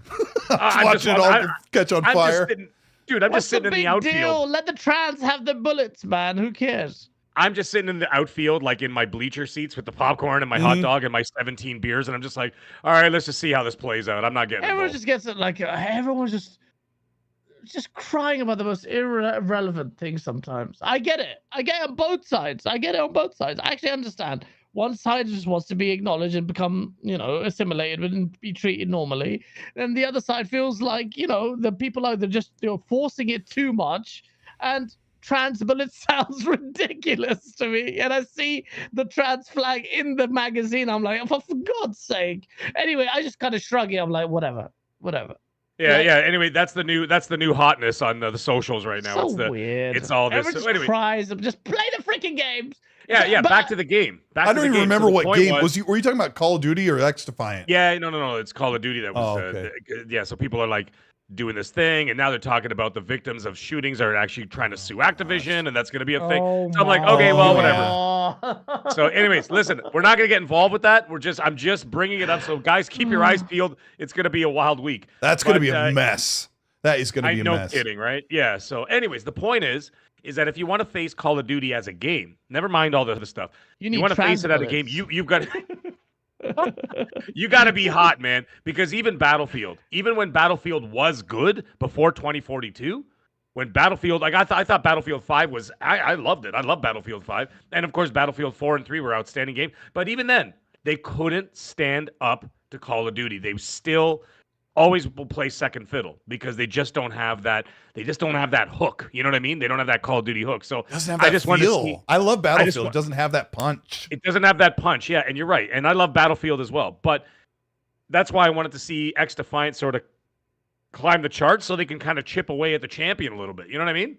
Yeah, I just and didn't we like all the want that gunplay stuff, feel. but- I guess you did, Gaz, but maybe it changed from when Mag and I tried it out like opening week. for the open beta. Doubt it. Why don't we download it? Why don't we download it and give it a shot sometime? Yeah, we this should. week? Well, let's do it. Let's do it. Yeah, I'll download streaming. it tomorrow and then give it a I will shot. too. Play it on Xbox. What the Yeah, hell? it- It's free, isn't it? Yeah, and I Yeah. trust Gaz. Like Gaz really likes Call of Duty, plays that a lot. That's probably the only thing I trust him on. But yeah, I didn't Yeah, I like was the gonna- way XDefiant felt because I'll I know carry how you, Call of Duty Mag, don't feels. worry. What's that?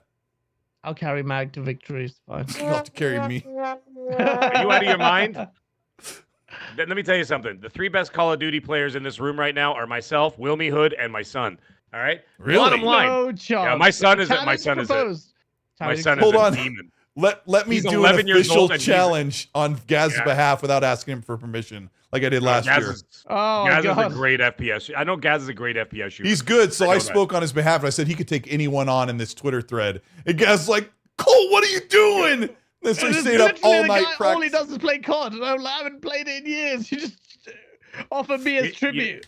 Yeah, that's hilarious. You know what's crazy? My son, who's 11, that kid is literally in a party chat on a different system. He's got his cell phone watching YouTube gamers playing something else. He's in a private chat typing to somebody else on an iPad, and he's getting 35 kills and 3 deaths on Call of Duty. mad. And I'm like, dude, what But the man- hell is going on? And you and I, like, we walk in a room going, why did I come in here? Yeah, Yeah, bro. like how many times you do that? It's bad. It's bad. All right. Anyways, let's try it. Let's try it. Let's try it this week. Why not? What the hell we got to lose? Get Blandal Thor out there. I'm sure he's got lots going on right now. So like, Get you that know, guy. Get Randall Thor a camera. Somebody just send him. I get him a just want camera. A one Logitech- lady who- Stop pressuring him. It makes Let's it just, worse. Let's just get him to play XDefiant with us. And if He will if never I'm play. really nice, I'll let Dealer out of his cage for half an hour. Rand won't play a game if you can't unlock achievements for it, so he won't even load it up. So Is there achievements or trophies for it? Nothing. They don't have anything. For I that? mean, I don't know. Like They he's do. so stingy I'm and gonna check it- staunch I'm about gonna that check it right stuff. It does have achievements, yeah. Okay, well then I'm in. Let's do it. Meg's got some, what's your gamer score on I'm Xbox? down. I'm climbing up to 400,000. Not a lot. Yeah, it's a lot better than me. So 400,000. yeah, I'm at like And 160, I- 170. And I stopped 2 years ago.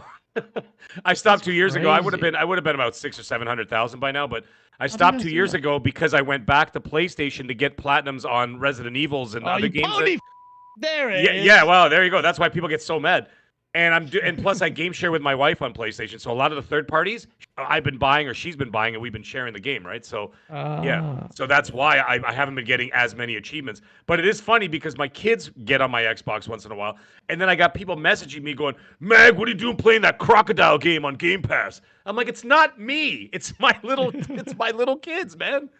Crocodile game. You know the Magnum one. goes, "How much did Ubisoft pay you?" Ubisoft pay you to pay extra Magnum, price? you were on fire tonight. Oh my god. That's Magnum, perfect. I love it. I love Magnum, that. Yeah. Magnum, keep it coming, Love it. please. Love it. Well, I'm going to Hey. shift gears. Apparently, people think that the Xbox handheld is going to be revealed at the showcase when Sarah Bond said, "We have exciting hardware to reveal in the holiday." But that's not the June showcase. But one of the sources, gosh, I hate when I say this because then I get a DM from the guy that helps run the site. I didn't say that. No. Special Nick will get mad at me, but I think Xbox Era was tied to reporting that it was a possibility that the Xbox handheld would be revealed at the showcase, which I didn't think was going to happen until the holiday or maybe the Keighley Video Game Showcase? Awards. But I don't know. I don't believe it. I'll turn it over to you guys to see what you think. But apparently there's some cool tech in it. Gaz, I'll let you start first because I don't know if you care about the handheld, but what's I up? do care about the handheld. After my brother destroyed my Steam Deck, I don't think they'll reveal it next week. I think that would be a bit of it'd be weird. It'd be too soon, yeah, like NC says in the chat. Because what you want to do is kind of go, it's Microsoft, but you want to kind of give. As you can tell, I'm really, really like aggrieved from Microsoft has slighted me. I have no confidence. Oh, I in know. them. I know. But you want to go toe to toe with the PlayStation 5 Pro and take a little bit of their bluster away from it. If you want to succeed with whatever, this handheld, is it the next hybrid You know, the No, Sarah Bond, no, the that's- largest technological leap we've ever seen, or is it a standalone thing, or what is it? I don't know what it is. Mag, what is it? Is it part of the next gen thing? No, the early fill in all the blanks here of the what's coming next generation. One of the iterations was the hybrid that I was talking about, the one that kind of blew up, where even IGN was like saying, you know, it was so funny. They're like, Xbox Insider Mag, and I'm like, no, I'm not, but okay. But yeah, no, that was one of the prototypes for next gen, not this current thing. This current handheld has nothing to do with the the prototype. Largest technologically ever seen. That's not nothing to do with that ever seen one. No, that's not. No, that's a whole the other one where it's like where you could dock it, and then the other one when it comes. Basically, it's like a Switch. You just a way more powerful Switch. That's a whole different thing. Nah, that was something they were I'm more talking about. excited than next gen hybrid. Mag's heard some partial information that lines up with stuff I've heard. So there's some stuff that him and I are kind of divided on based on what we're hearing from people. And we've been trying to get away from the insider thing because it gets so nasty. People get so insane, it's not even worth it. Yeah. Like they get upset that I know that you're like, I know something you don't, but we're just trying to like say, hey, this is what's possibly out here. Here's what we hear. Like, so you can kind of like maybe be ready or maybe be excited. You're playing Tekken, let alone the insider stuff. So yeah, I don't blame you. I know. Yeah. So as for this handheld, I think this handheld that they're talking about, I think this is more along the lines of the ROG Ally and the Steam Deck, that kind of thing. Okay. I think it's more along the lines of that. I think. I'm not 100% sure. I know. What that the thing about your exists. Surface Pro style dockable handheld? That was a whole. Thing? That was a whole where different you thing on for that? next. That was for next generation, not this. You mean hold on. You mean like Xbox doing something like this? Yes. You're thinking is going to be like a cross generation. You could play this now and into next generation, and then next generation they have a big console and a dockable like Pro like. That was the last thing. That was the last Pro. thing I heard. Yeah, that was the last thing I heard from the inside, and those are people who were one of them was working on it. So and I can tell you that I've said it a million times. I'll say it again.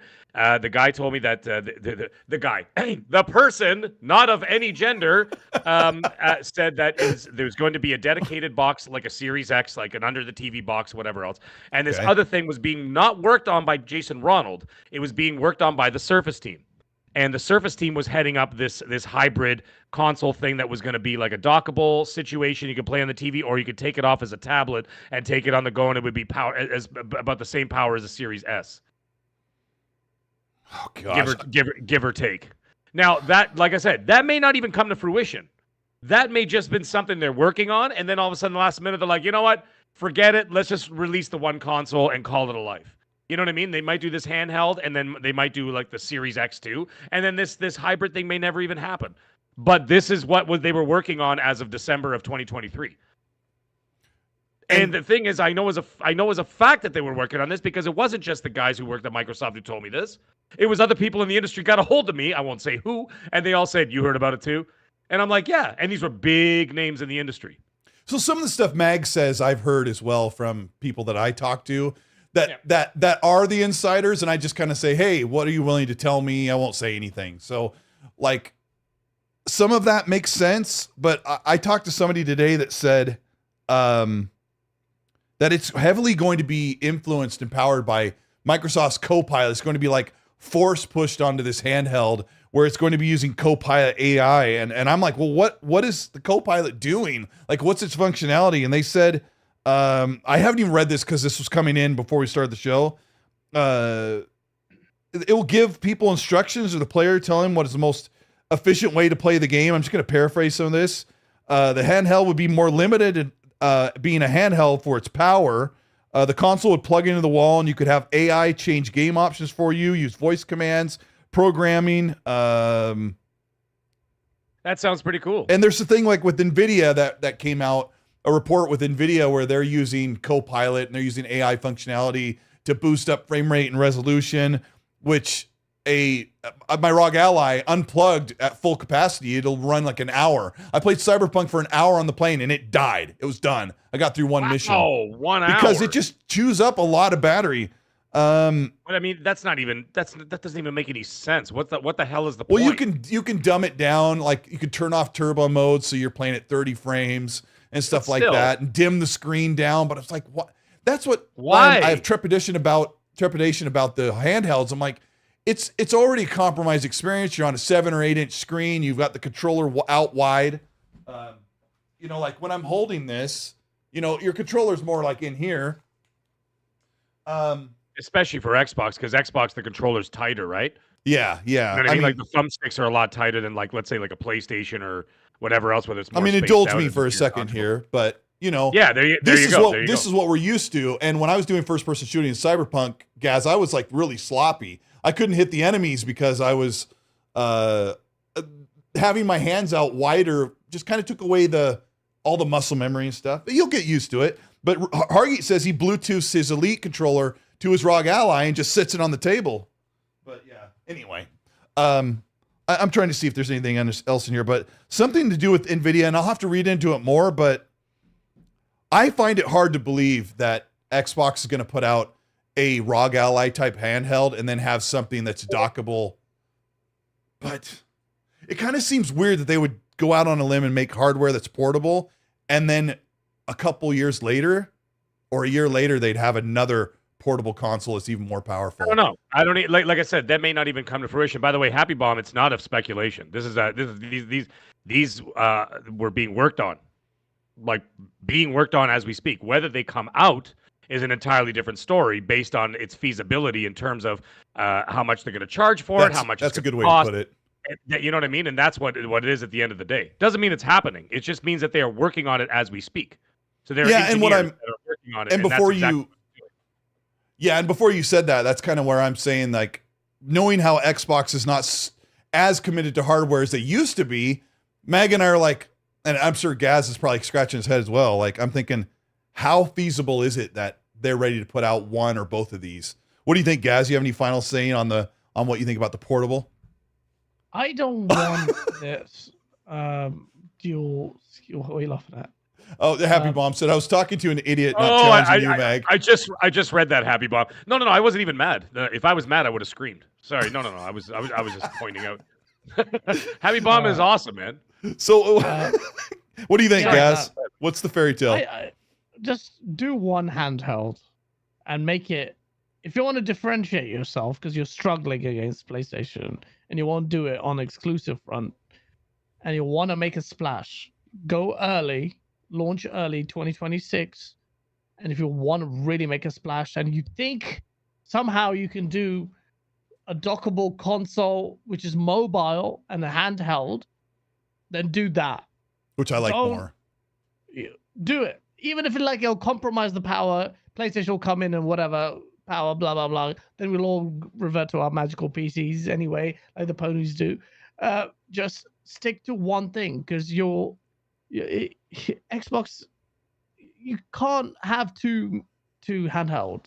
I just think it's bad. The dual SKU model didn't exactly work impeccably well with the Series S, in my opinion, and I don't want that. I want one. If you're going to do the handheld thing, do it with the next gen console. Don't know how you're going to deliver the largest technological leap ever seen, or whatever it is, or whatever marketing spiel it is.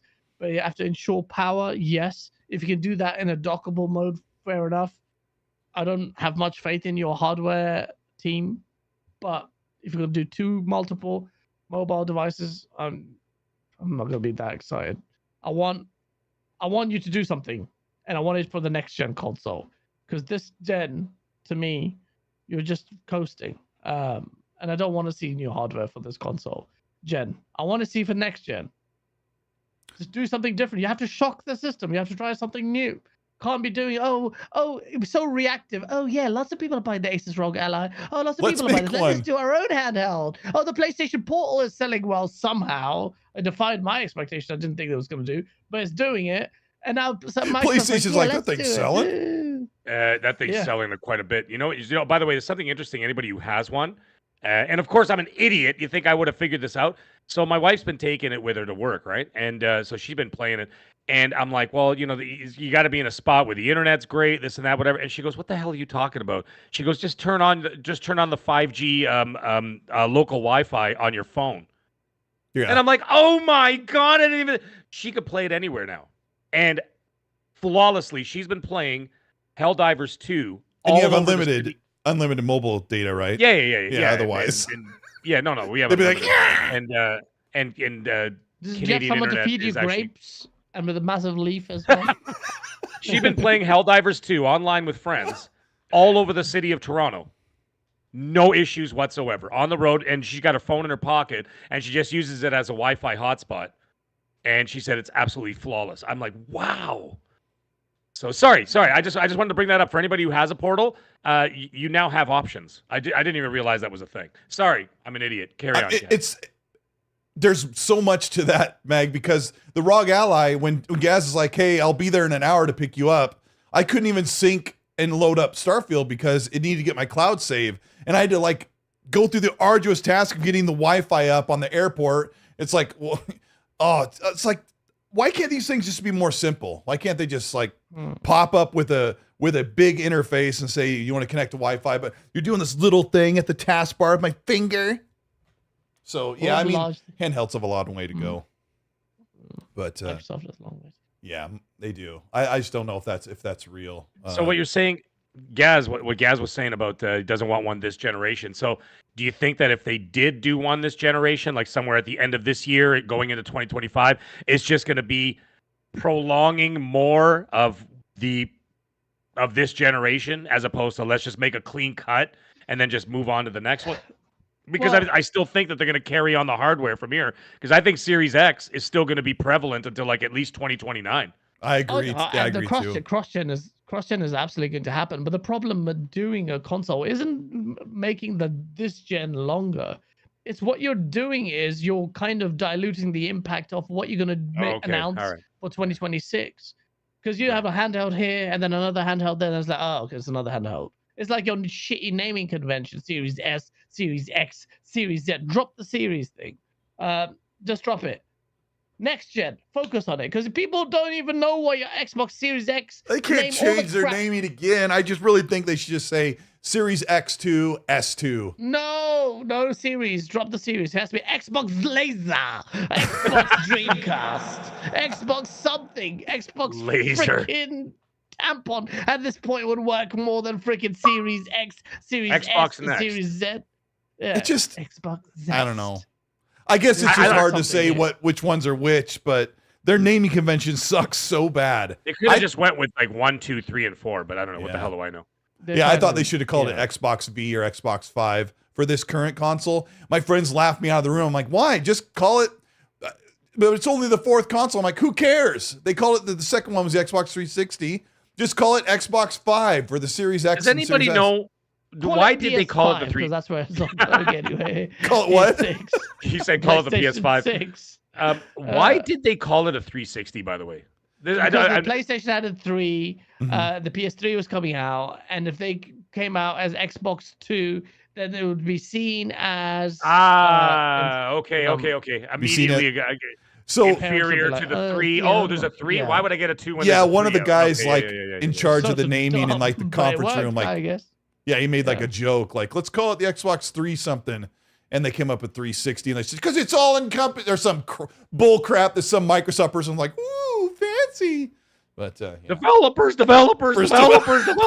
Wasn't it that guy? Was it that guy with the sweaty armpit? Yes, it was. What's his name? Developers. And his voice crying goes, "We really need to get these developers." What's his name? Somebody's gonna write in the chat. Do you want some fries with that, sir? Yeah. He's sweating like Tim Dog at the PlayStation State of Play, just like developers. I'm waiting for the chat to catch up so they can say what his name is. What's his name, man? Oh, it's right there. Hurry up. Just say like fat sweaty guy. Steve Ballmer? Steve Ballmer. Thank you. Patch Notes got it first. Yeah. Patch Notes, you win an award. My other favorite is Bill Gates and his people dancing to Start Me Up by Rolling Stones. Yeah, that's right. And that it's was like great. 1994, 1990. It was my 95. God. It was 95. Take yourself back to 95, Gaz, when Snoop Dogg's Doggy Style and his Murder's the Case album were like hitting. And they're out there dancing to Start Me Up. And they're all going. And they paid With like their, like, polo $110 million. shirts. Did you ever hear about the story about that, by the way? Uh-uh. How like Mick Jagger talked about it. They joked about it. They're like, we don't give out our music to licensing and whatever else. And so Microsoft approached them and they're like, listen, we want to use Start Me Up. And they're like, give us a number. And then they laughingly said, yeah, give us 110 million. And they laughed and left the room. Microsoft signed a check for 110 million and said, here you go. And they couldn't believe it. They were completely in shock. They're Like, we got the hippest, coolest song for the pop. The funny thing is, Wow. Mick Jagger said to him, like, he's like, you know, we were joking, right? And they're like, we weren't. Here it is. Oh, they can And afford they, it. yeah, they could afford it. Yeah. Now, And wow, that's why this is a funny story. we get games like Xbox has no marketing. Contraband. No, I'm just kidding. The marketing budget for Xbox is 3 pence, but freaking here we go. Here's Mick Jagger, 110 million. You've been happy with the million. A different era. They were rocking it in the 90s. Well, I mean, they're rocking it now. What the hell am I talking about? They're the richest company on the planet. Yeah, exactly. Jesus Christ, what are we talking about here? We're They're making it just sound cooking like on it's the planet, but they're they're going standing real cheap. outside. Throwing their stuff Yeah. on PlayStation, Mag. Hey, that's a whole other thing, man. We'll see how that goes. I'm gonna jump through some supers. Let's see, we got Gaz. How you doing? I told Gaz to be here for 2 hours, so he is free to go whenever he wants, and I don't want him to feel like, oh gosh, I just did this. I can be here for a while. I'll let you know when I start lagging. Okay. Okay. It'll just kind of go.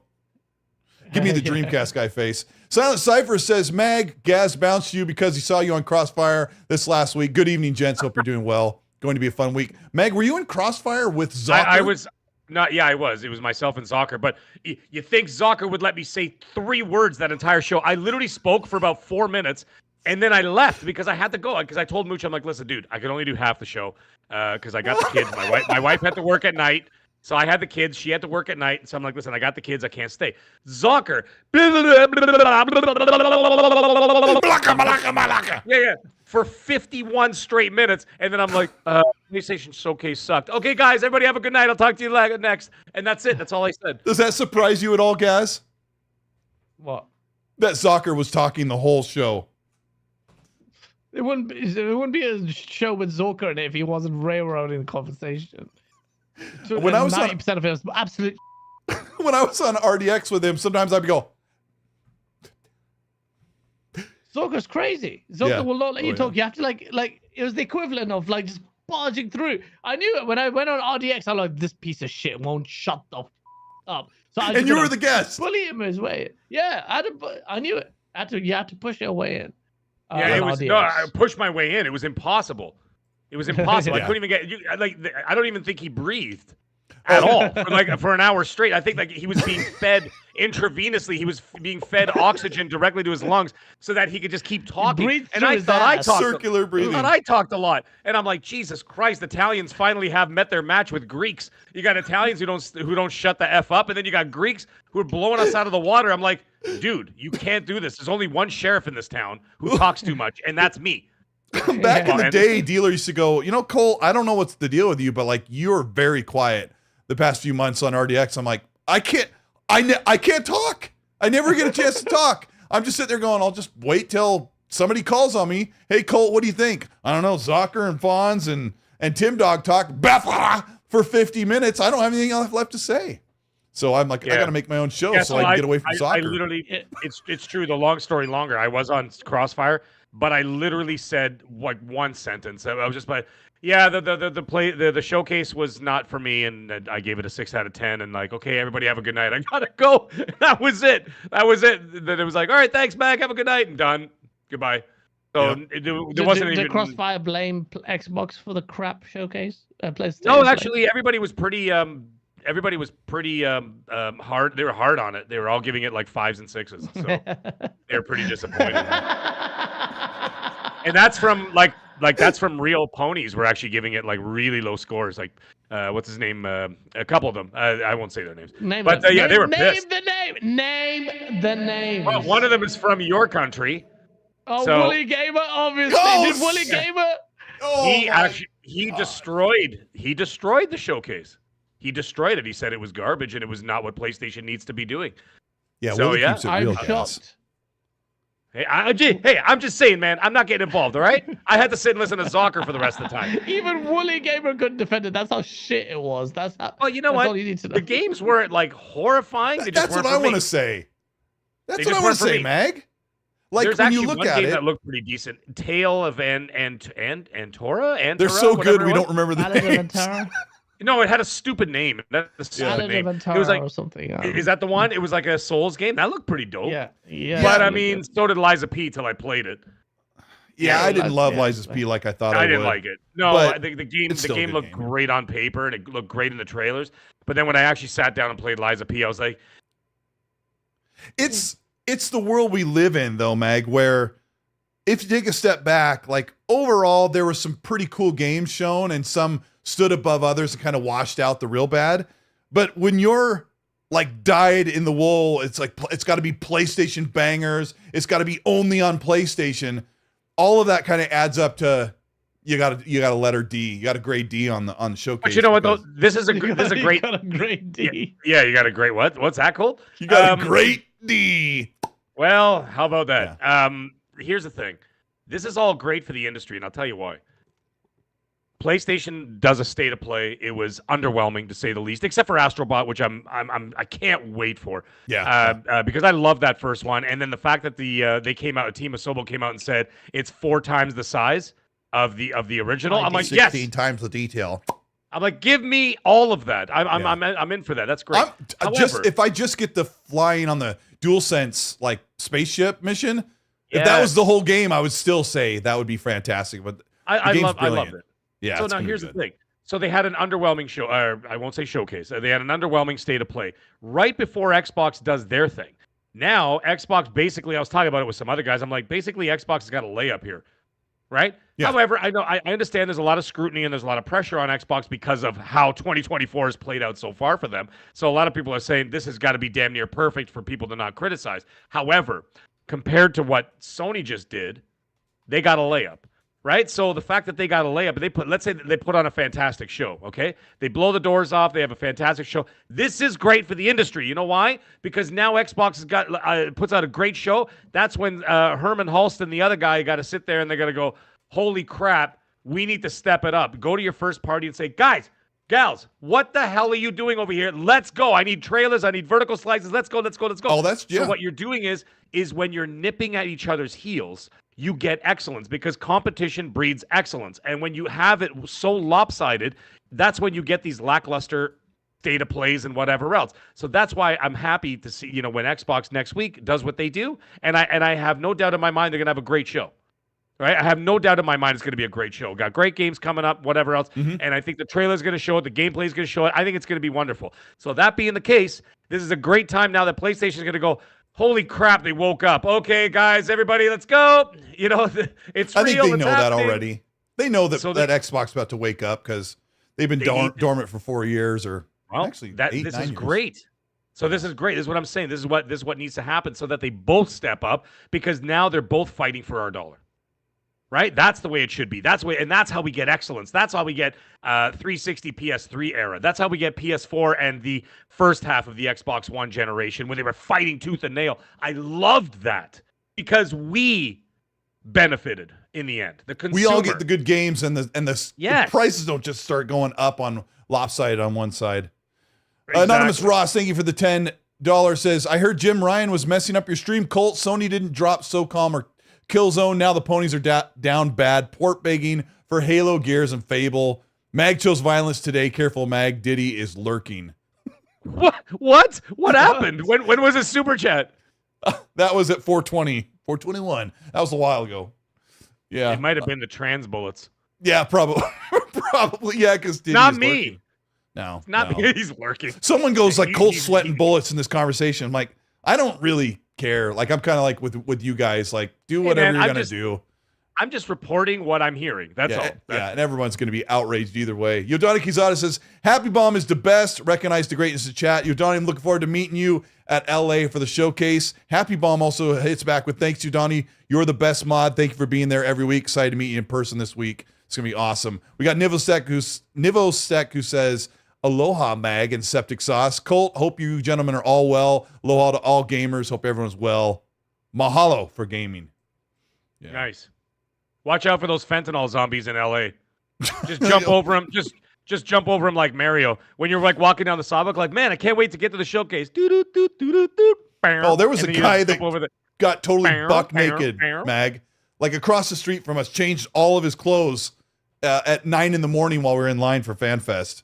I was like, that's some guy's rear end. Did you wash your and ass it's gotten today? it's you wash your ass today? And, you know what? And it's gotten a lot worse since the last time you were there. So yeah, enjoy.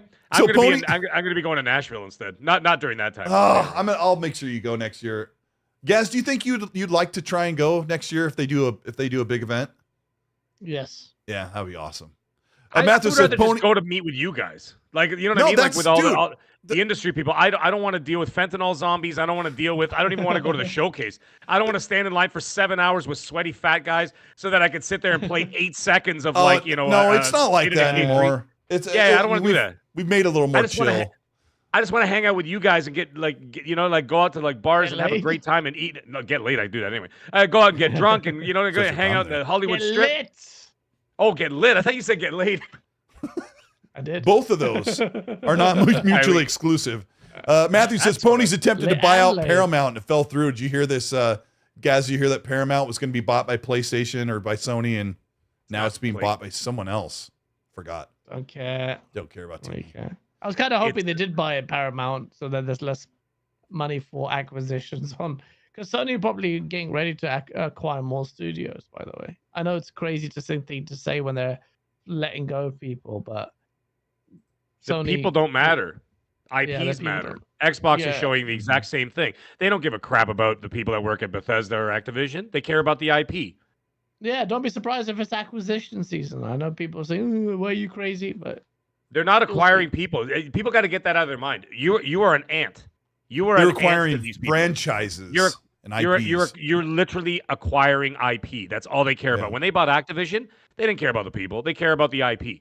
All those people are going to be, not all, but a lot of people are going to be replaced eventually in the next 5 years anyway by you know what. By the way, that whole thing with Paramount is that was a funny super chat though. No, it wasn't Ponies that were buying Paramount. It was Sony. Sony Pictures was buying Paramount, but Sony Pictures backed out because they've got other dealings that they're working on. They just threw their hat in the ring. It wasn't like a done deal. Skydance is purchasing Paramount instead. So when Skydance gets them, Skydance are the same people that were in collaboration with Bad Robot, with Jar Jar Abrams, and the rest of them. Jar. Yeah, he's a front. Jar Jar Abrams. Yeah. I've never heard that before. Yeah, so in collaboration with Bad Robot and stuff like that. So Skydance is the one who's going to be getting Paramount, and Paramount is in a lot of trouble right now, so they need it. So once they collab, it's the same as like everything else. You get Hulu and Disney Plus have collab now with ESPN and everything else because they're losing because the streaming wars are over. COVID is over and everybody's losing money except for Netflix. Oh, gosh. Netflix is the only one making money. They won. You remember Demolition Man when they're like, they had the franchise wars and the only one that won that was Taco Bell. Netflix is the Taco Bell of the streaming wars. They won. Yeah. Everybody else is dead. They just don't know it yet. Yeah, it's still bad. Kevin in the chat says Contraband canceled. No, Mag says he thinks it's been delayed yet a little bit again. It has been internally delayed. Yeah. Yes. I'd heard from a guy who claimed to be a tester that there's a lot of cool stuff going on in the game, but I never heard anything about how soon it was going to be shown or whatever. So yeah, I don't know. We'll get into that. I want to since Gaz has been here for a while, I wanted to give you full reign on this last one before we move on to the next topics. Apparently, Ryan McCaffrey will be interviewing Phil Spencer post Xbox Showcase at their IGN stage. And someone asked if there were any big questions that Microsoft said no to with him. And he goes, they will never, ever dictate what questions I ask. So, Gaz, I want you to tell us what you think. What's Ryan McCaffrey? What does he need to ask Phil? And what do you expect Ryan McCaffrey to do when he's got Phil in his hot little hands? It's going to be interesting, actually. Ryan McCaffrey doesn't shy away from asking the right questions, and he's been quite vocal about the state of Xbox. I think the question regarding what happened to Tango Gameworks is definitely going to come up because Mhm. that's a bitter pill to swallow for a lot of people in the industry. That really puts a big mark on it. Sarah Bond didn't answer that question at all, so it's only natural that Phil Spencer has to tackle that question. So he's definitely going to ask about why Tango Gameworks. Do you not care? They did everything right. They gave this. Why'd you get rid of him? And everyone wants to know that. We kind of know they made their hard cut, but how do you justify it? And I don't think they can. So that'll be a Well, it's not serious just question. Tango. They got rid of Arcane Austin that made Tango's Prey the one and- that really shows that no matter what, like you're just looking at sales because you had a creative Japanese studio that delivered and it was made you show like have a little bit of pride. The year before that, you were looking sorry for yourself at the Game Awards while you won nothing and Sony was sweeping up awards. And the following year, you know, the reverse happens and Hi-Fi Rush is one of those statement pieces that put some pride in the Xbox name. And were you rewarded by termination? So like, there's a Ryan McCaffrey needs to go in hard on that question because. Can I ask you guys what is Phil's answer when he asks why did you close down? Oh, I'll Tango give you the Phil Spencer Gameworks? answer. Yeah. Let me exhale. He's gonna exhale and he's gonna look down because he'll do that. Yeah. Look, that one really hurt. You know, this industry we have such. We wanna really make sure that creatives thrive, but unfortunately, it's just sometimes just not possible with the factors in the game. And I know people are mad. I know that people are mad about this happening, but please hurts. believe me. Please believe me. Please believe me. If I didn't do it, Satya Nadella would have stuck his own fucking head in. Oh, fuck. Uh-oh. Did it again. In my It slipped through. It's going through the screen. Fuck you. No, Phil Spencer, whatever you say is bollocks bullshit reasoning. Unless you said everyone in that studio had HIV and you were scared to get it. Fucking this bullshit. There's no other excuse for it. This is fucking, you just fucked up. You fucked up. Danny Passion official sucking his dick. Tango Gamework wasn't the same after the lead left. Suck my dick, Tanner. Danny Passion official. Suck my dick, Phil Spencer.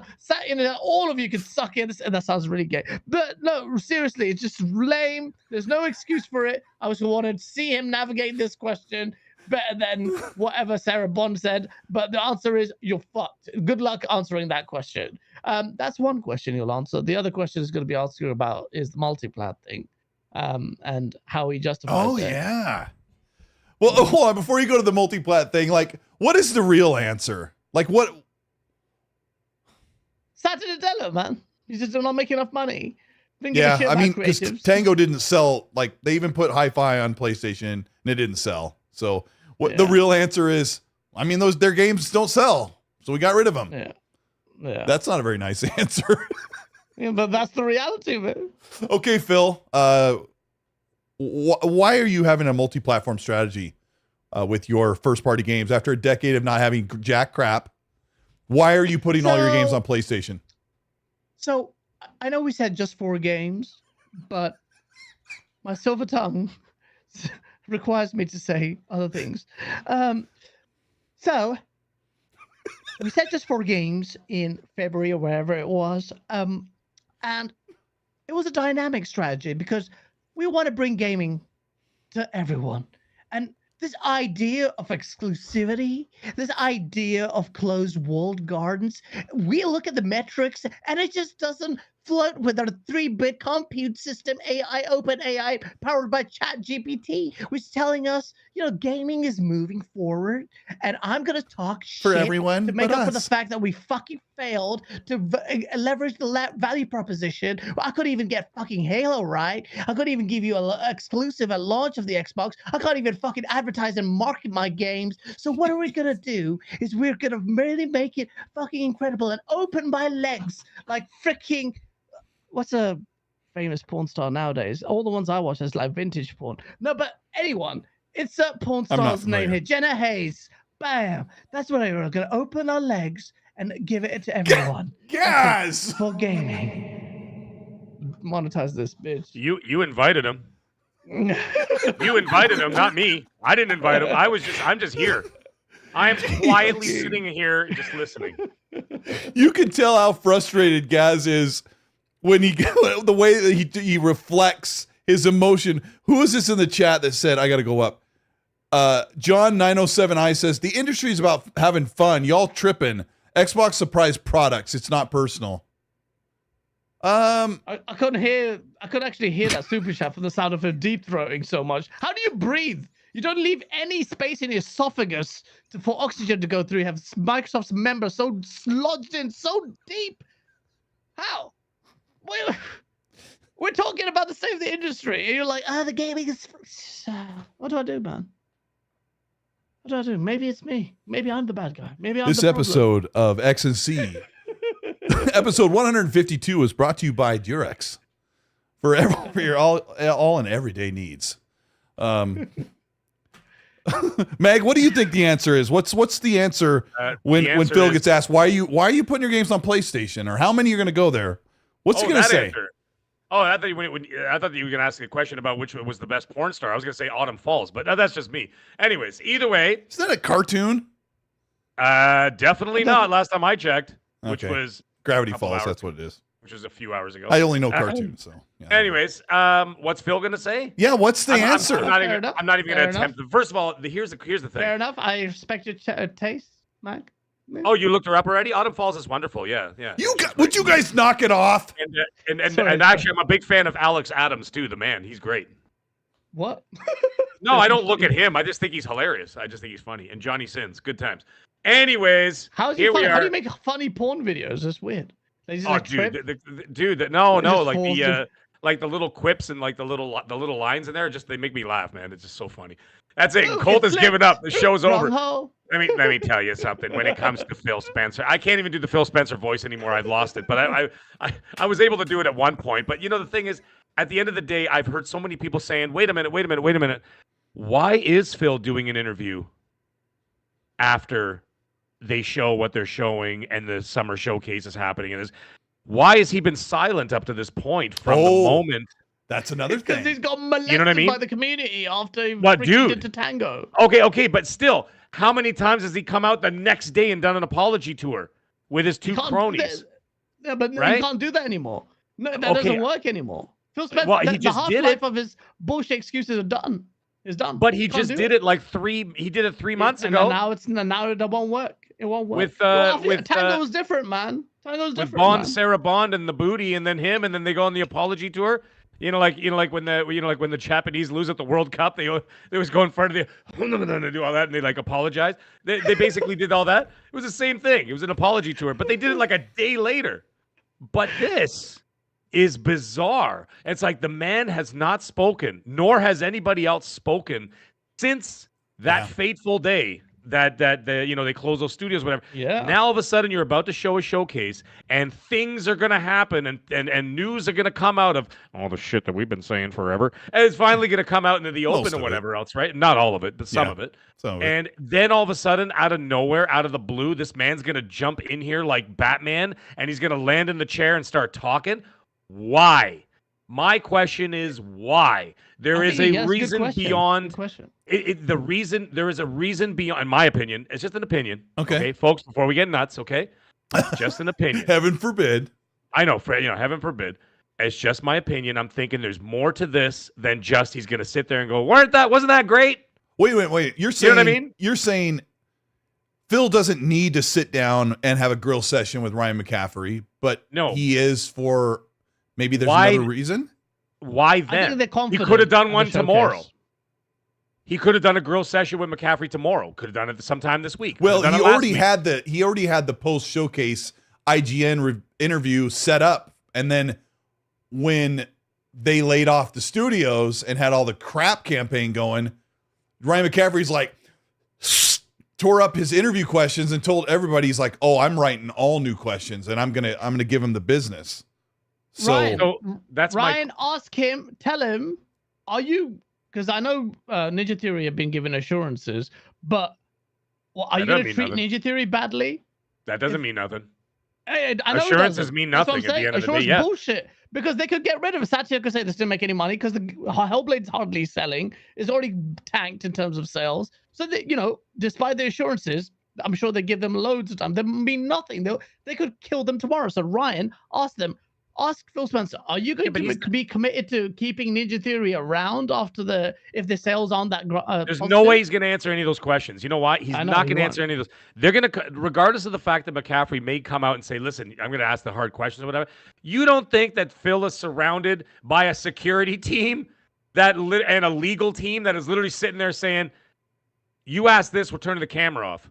You're a lawyer, for Christ's sake. You should know. They're going to have the lawyer. They're going to have them right there saying, they can't talk about this, can't talk about that, because they could literally get sued just by something he says about the layoffs. If he says something just out of line where he's like, oh, well, we did it because of this, the people that got laid off, their lawyers are going to be watching going, he just said this and that and the other. They were given reasons why they lost their job or why they made cuts. And if Phil says something that sounds counter to Meg or Gaz, you should speak on this if you can kind of dig into how that applies to what in your vocation. With this crap all day too, Colt. If Phil says something like, if Phil, like, let's pretend Phil says something crazy like, we really needed to cut costs so that we could kind of reallocate people to make a new Fallout game. Could that be a dangerous answer, Gaz? Yeah. In what sense? Like, they're never going to make it. They're not going to say it expressly. They're going to have to dress it up. Sorry, what's the point? What's the point of what I'm getting at is what's the point of hard questions if you damn well know they're not going to answer them? Yeah, Meg and I are asking, that's the whole thing. That's what they've been doing for years. Yeah. So I Moose, don't be dumb. Come, give me a break, bro. Gosh. So he just goes, Gaz ain't no lawyer. He works at KFC. Well, he does, but that's after hours. He has 2 jobs. He has 2 jobs. No. He's an Uber. He's an Uber cyclist on his unicycle. Danny Pash goes, "Are you a fake lawyer? What does that? Where did the lawyer thing come from? Why are people saying this? Or because Meg and I were saying, like, in like your experience as a lawyer, like, does any of this, like, can you kind of glean some of like what you've seen? I mean, we were talking to your buddy who's also a lawyer about like something he was dealing with. Like, is there anything? Could Phil paint himself into a corner where the lawyer's like, you can't answer that, or the PR people like, you can't answer that because it could put us. This has nothing to do with the law. I don't know why people think this is a lawyer thing. This is a PR thing. Like, this is a PR. Unless you're going to make it a statement that's absolutely false, so that you could say, like, I don't know, under your director's articles of association, or like, what? This is PR speak. There's nothing to do with legal speak. Unless you're saying something so false to perhaps induce shareholders to, go a certain way. This is a PR thing. This is a PR thing. He can't profusely lie. And even if he did, what legal ramifications are there other than the shareholders being misled? I don't think it's okay. I'm talking about like from the point of view of a labor lawyer looking at like the people that got laid off. Yeah, okay, I understand they took their severance packages. Lawyer? Yes, and there's an employment lawyer, a labor lawyer, and employment lawyer. Oh, you guys call them labor lawyer? What do you call them? Employment lawyers? Yeah. Yeah. So, like, in terms of employment law, for the people that have been let go of, they would have been given their reasons for termination already. Anything he says after the fact that doesn't reflect what reasons they've given, then there's a problem. But he will stay mum because of the same reasons. So, what's the point of this? What's the point? Like, that's what I'm trying to say is just an employment thing. I mean, this interview is going to be about the trajectory of Xbox as a brand. How are you going to, about the fans? How are you going to cater for the platform? Because this is what Ryan McCaffrey is going to ask. How can you have confidence in the brand? More than just the fans want answers of why you would take down and shut down Tango, or why Xbox is pushing. Like, because Phil literally said and I say literally a lot. Phil said in February, like, don't take this as a signal. It's just 4 games. We're not going to put all our games on other competing platforms. And then we're hearing all the rest of this spring, or the rest of this past few months, that there are more than just a few, and Xbox is going to kind of fold and start putting games like Doom, the Dark Ages. I've heard recently that was going to be exclusive, and they've just recently said, no, that's going to be multi-plat release. Yeah, he never said it was only 4 games, by the way. Remember the day after that was announced? He actually said in that interview that he had. Oh, after the podcast, like literally, yeah, he never said it was just the 4. He said those 4 were the ones that he was talking about, and then he never closed the door. But he never literally said no. There's no other ones, just these 4. He did not. Now the thing is, I wanted to get back to this interview thing. I think that there's something else maybe afoot. I don't think that the Xbox will announce any third-party stuff or any third-party offerings to other platforms during their showcase. I think that would be counterproductive. But Phil is definitely there for more than just, hey, this is awesome. Wasn't that a great show? Like, he's there for more than that. And there's a reason why he's been completely silent from that moment all the way up to this moment. There's something else afoot. I don't know what it is. I have no idea. I'm not no conspiratorial thing. But as for the interview, I'm not super hyped for it because I could tell you, just like Gaz was saying, and we were sort of speculating about, like even myself, I'm under 3 NDAs right now for work. Yeah. 3 of them, right? I can't say a peep about anything. And I am bursting at the seams, like my eyeballs are going to pop out of the head because I want to tell people what's going on or this and that, but I'm not allowed to say anything for obvious reasons. Right, so the ramifications of that could go across the entire my entire corporation. So I can't say a bloody word. So like the fact that, and that's me. You know what I mean? Microsoft is a lot bigger than my corporation. So therefore, in that respect, imagine the kind of stuff that he's tied up with that he's not going to be even allowed to say. So McCaffrey can come out swinging his hammer, but nothing's going to come of it. He's just going to deflect them. Fair enough. I don't think the questions that he needs to answer require things that he's sworn to secrecy about. There'll be very general questions about the exclusivity front. That's the big glaring one. Like, why? I don't think they'll say anything either because they probably have deals. I think Ryan will ask. I think Ryan will try to ask specific, not generalized questions about big games like how long is Indiana Jones going to be exclusive on the Xbox platform? Yeah, you'll never say that. They'll never say that. So you don't think Phil will answer that, but he'll ask those. No. So Phil will just say we're not talking about plans for our upcoming games right now. Or something. You're not going to say a damn word. You're not going to say a damn word because all you of that want to. You're coming off a big showcase. You were going to reveal like some 30 plus. I think with the games that come to Game Pass, they're going to show like 40 games in that game showcase. Pretty close to, right? The last thing you want to do is do this multi-million-dollar showcase, turn around to Ryan McCaffrey in an interview, and douse it with cold water. Which is why MAGG is asking the question, why are you doing this interview in the first place? Exactly. Because why? Well, before the interview was to talk about all the cool stuff that they're revealing, but now it's going to be a hit piece. So Gaz and MAGG, I'll ask you, should Phil say, hey, we're not doing this interview anymore, the tides have changed, and we want to just focus on getting our message out to the fans? I don't give a shit about Phil Spencer. I want to see him squirm and answer these questions. Well, I don't care if like tactically you shouldn't do it. Go on, Phil. Put your money where your mouth is, and then tell me to shut up and completely dispel all our concerns. We're gonna be. If I imagine this showcase is going to, especially after the crappy place to stay or play, to give perspective. I think this show, the Xbox showcase, even if it showed like 2 games that are going to really show well, like Perfect Dark or something that I've been waiting for a while, and they show well, we're going to be pretty good about like the show itself. But the question of the Xbox brand remains the same. So we're going to be on a high on that show, and then Phil Spencer comes out, and then he has a job of trying to piece together all the shattered kind of like confidence in the brand, like what we wanted from core gamers, and giving us confidence in Xbox's commitment to Xbox console gamers and what the brand is doing, especially after what happened to Tango. And if he can do that, it's a hard task, man. Like, it's going to be very hard, no matter if it, even if he refuses to answer the questions. Refusals to answer the questions going to make him look bad. They're going to make him look like terrible, because typically he does answer kind of funny games. He goes a long way around it. If you watch it, it does a long freaking meandering, absolute just colon shit, and then it comes to the answer a little bit. And he's going to do the same thing here. It's going to be the status quo of what Phil Spencer does, but then hopefully we'll get some bits, some specific bits, but it'll be limited. Well, I hope hope he's I'm ready wrong, because but- he's had a month to prepare for. We already know the questions that'll be asked. There'll be like 3 or 4 difficult questions. I would hope he's ready. And you said something, Gaz, that maybe we get something good out of this with him groveling and apologizing for their missteps.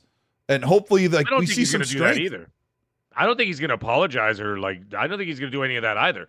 I just think that the answers that people are seeking, you are not going to find.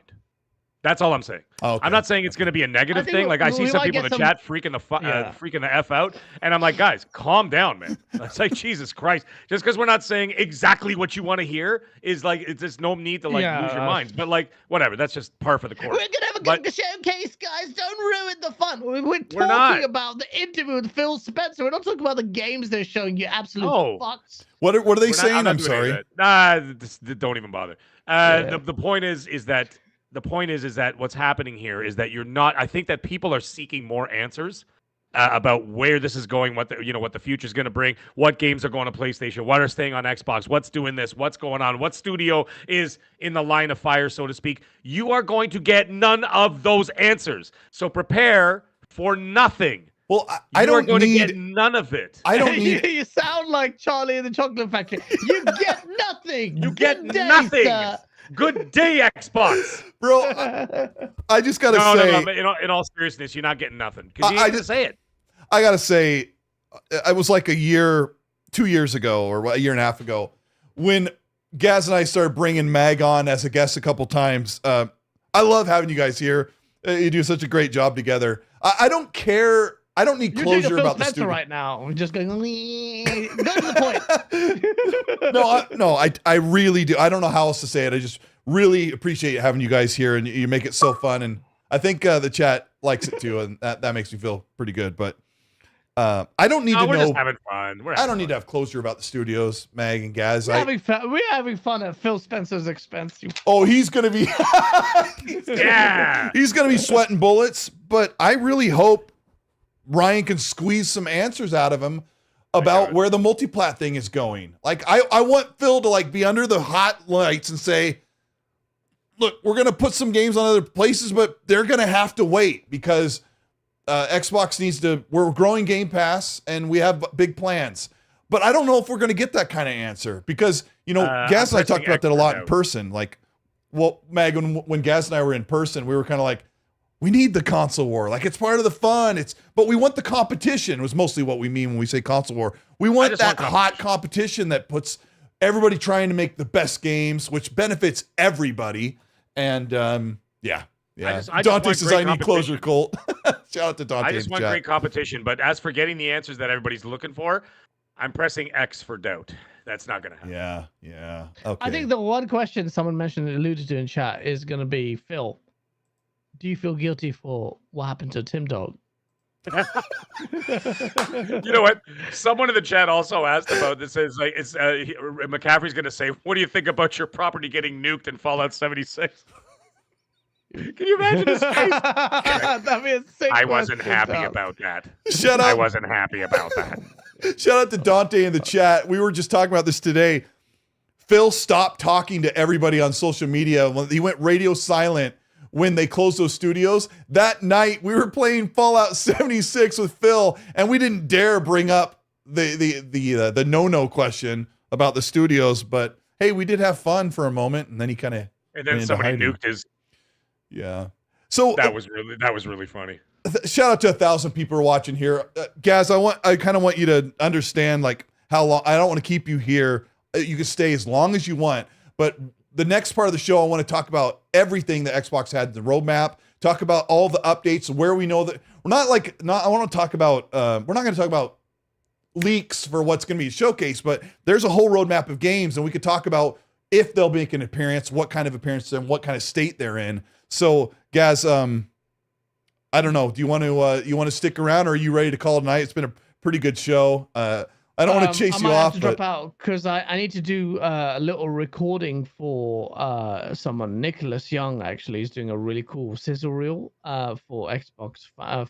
and the showcase. So I need to actually film it now. All right, let me use this moment to advertise your channel, because Gaz started the Septic Sauce. He started breaking away from Game On Daily to do more stuff that he was doing, like his own flavor of the sauce. And you're at like almost 6,000 subscribers in such a short amount of time, and you kind of have a streaming schedule. You guys need to watch Gaz's streams. He does one Saturday night if you're in the US, and he tries to fit one in during the week where he just gets on, sings auto-tune, talks about the news, pulls up tweets, rinses people, talks about the plays games. Like, I don't know. I'm just kind of selling your channel because I've had a good time watching the nonsense you're doing on there. What do you have in the works? Let people know where they can find your channel and all that crap. Yeah, just check out Septic Sauce. Just type in Septic Sauce and YouTube and look for the content where you'll hear the same kind of vitriol, same kind of auto-tuned singing, which will never stop. It will never stop. I will keep singing my way through and talk a lot of shit. Most of it's not monetized because of my language. And from next week, you're going to see some really cool, the skits are going to be back. We're going to do weekly content. So we've got a schedule with some of my cool friends. And we're going to do the console wars stuff. And my camera's dead. Oh, yeah. Perfect timing. Yeah. And a writer's room and filming. everything. Yeah. Everybody Do your goes sizzle reel in the dark. after dark. Yeah. Gaz, thanks so much, bro. It was, if you can still hear me, it was really awesome meeting out and hanging out with you, and invite me on your channel sometime, bro. Again, it's amazing time. We're going to sort it out. Absolutely. So please do check it out. And it's going to be, there's going to be great stuff coming in. I'm planning it. Thank you so much, Colt. It was great to have you here. I can't believe you're in the studio. Mag, it was fun. We're a good team. The three of us are pretty lethal. But Colt Eastwood will lose his Microsoft good standing with us here for a long. It would have happened. It probably already happened a long time ago. But I talked to somebody at Xbox PR, and they're like, that Gaz guy with the what's the name from Yakuza? The picture. He's like, that guy's psychotic. That's what one of the Xbox guys said to me. They love you, bro. Microsoft did not invite me to London. I'll tell you that much. That definitely did not happen. All right, guys. Brother. Have a good one. Thanks, man. guys. Thanks for coming by. I'm naked again. Okay, let's see here. Oh, wrong one. All right, let me hit one more button. Oh, I'm not like a super producer when it comes to the show, but I can get things figured out. There we go. I also noticed, Mag, that the show, my layout was like messed up in HDR or non-HDR. So now it looks a little more crisp, but let's talk about the games. Mag, how much time do you have left? I'm good for like a little bit still to go. Let's go. Talk about games. I know I hate that. Hey, man, how sick of you being on the show? I've got a little more sick of Bush it. Ninja, you're already pissing me off. Sorry. All right, you're already demonetized anyway, so it doesn't matter. I still won't say anything. David Moreau, you've been awfully quiet tonight, by the way, scumbag. You got nothing funny to say tonight? Sorry, he's got nothing to say tonight. Bush Ninja, I see you, buddy. I see you. So I've got about 20 games I want to cover. Let me grab some supers. We'll get into it. 20 games? All right. Yeah, 20 games, and we're going to give our best expertise. I've been hearing stuff. I was in a party chat, Mag, where two people who hear stuff all the time. Hey, did you hear about this with this game? And then the other guy goes, oh, yeah? Oh, I heard this. Oh, yeah? What? And I was just sitting back going, keep it up. They're just all these leak stuff, but some of that stuff I will not even talk. Most of it I won't talk about, but it was just funny watching these guys like flexing. Oh, I know more than that.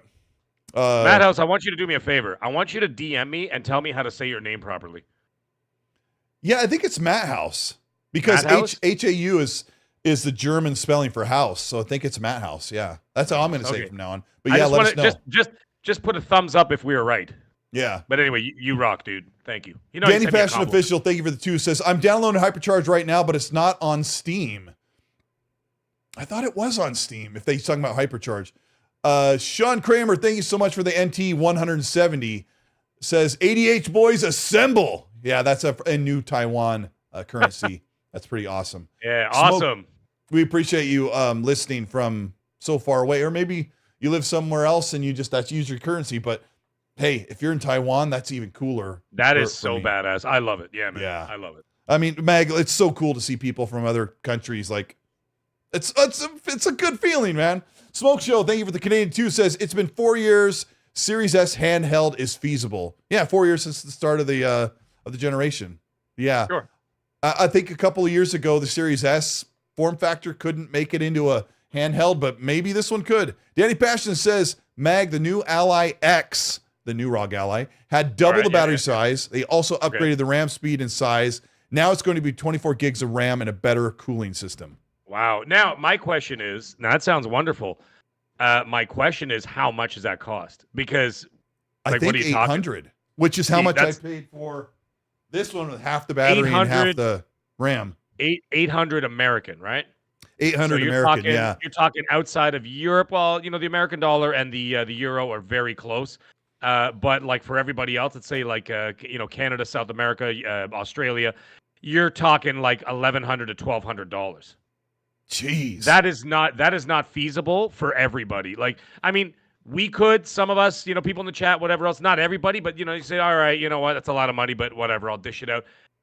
You're trying to release a handheld where you want more casual people. More casual people are not spending upwards of $1,000 That's not for a casual handheld. Price. That's not a casual price. Even at what you say is 800 US. I mean, even 600 US is kind of pushing the casual market to spend more than you normally would.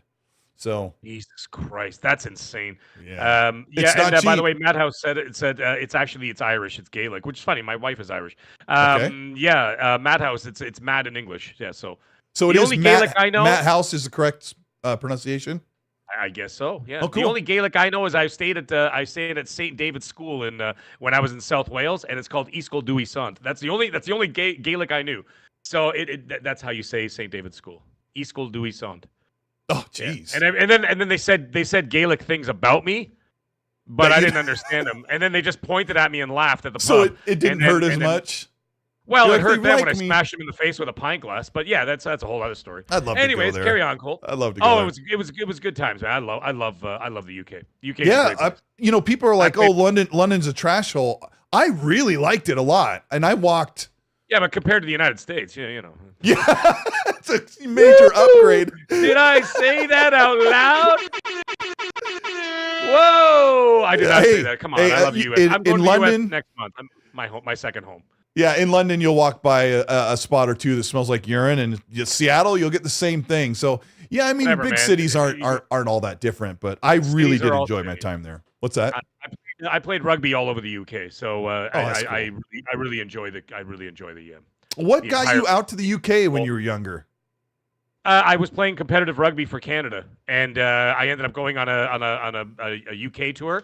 And we played in London, we played in Ireland, we played in North Wales, South Wales, and we got our asses handed to us, and we were good. We were like over here in Canada, and we were trained by some might laugh, but we were trained by English coaches from while you were young. While we were younger, we were trained proper, and we were undefeated for 2 seasons.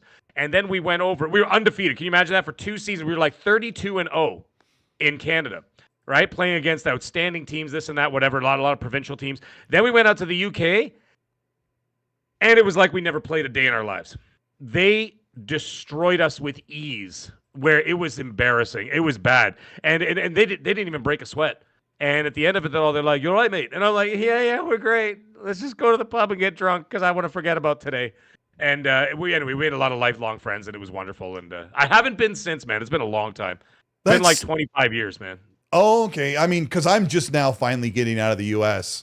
Thanks to some of these studios that are showing content. So I was walking through, I say downtown London. People don't like when I use that if they're from that part. But I was walking in the middle of like the big buildings part, and I was just like feeling really grateful that I'm seeing this great place. I'm in this cool location, and I'm able to meet with friends that I've known through an internet connection. Like, I was really super grateful while I was there. So yeah, man, it's wonderful. I'll be heading back stateside very soon, and then I won't be heading. Actually, I'm heading over to Europe next year, and I'm going to be doing. I got a whole bunch of reasons that I'm going to be over there. So we'll figure out a way to connect somehow. Well, no, in the U.S., 100%, but in the U.S., that's much easier than like meeting up in Germany, Dr. Jones. But I will be in Germany and surrounding areas next year for different reasons. We'll talk about a little Indiana Jones in a minute. We got Danny Patch of Visible 5. Says, Gaz, the Series X isn't a bad console. It's Xbox's fault that the console isn't selling how you want them to sell. don't forget that they didn't have games. Yeah, I mean, I think Gaz said that while he was here. Like, they didn't have the games. I also doubled down on that. Mag and I have said it so many times that our voices just completely deteriorate. So Silent Cyber with the 5 says, I think Microsoft would be really have crapped the bed to not look good after all the state of play. Fingers crossed they deliver. Competition is good for all of us. Exactly. I agree with that 100%. That statement is 100% factual. And I firmly believe, even though, I've been crapping on Xbox a lot this year, but they deserve it. They deserve every bit of smoke they've been getting. But I think that this showcase is going to be really good. I do too. I'm going in there actually excited and interested. And like, you know what? I'm really looking forward to watching the show. I think it's going to be a good show. Yeah, so and I think people are going to have their issues with it regardless. Because there'll always be issues, but I think it's going to be has to be perfect for some people, but I think it's going to be a good show. I'm with you. Yeah, I'm looking forward to the show, man. I really am. Yeah. Michael Mooney with the 10-pound super. Thank you so much for that, Michael. Says, the current dashboard is over 7 years old. The Fluent design came out 2017. So time for a new dashboard for handhelds and Xbox, and then the Z1 handhelds become Xbox handhelds. I don't know what they're doing with their dash, but I'm pretty sure, I'm just going to predict, Mag and I would probably both predict, that the dashboard is going to come to many, many places, and it will slightly evolve. But yeah, Xbox doesn't blow your face off with their dashboard. Danny Passion, thank you for the 2. Says, Gaz, Tango wasn't the same after the lead left. I think you covered that in the show. He had a good time with that. Silent Cyber, thank you for the 5. Here's 5 to the demonetized fun since Gaz dropped. We all think you don't say on live streams. Yeah.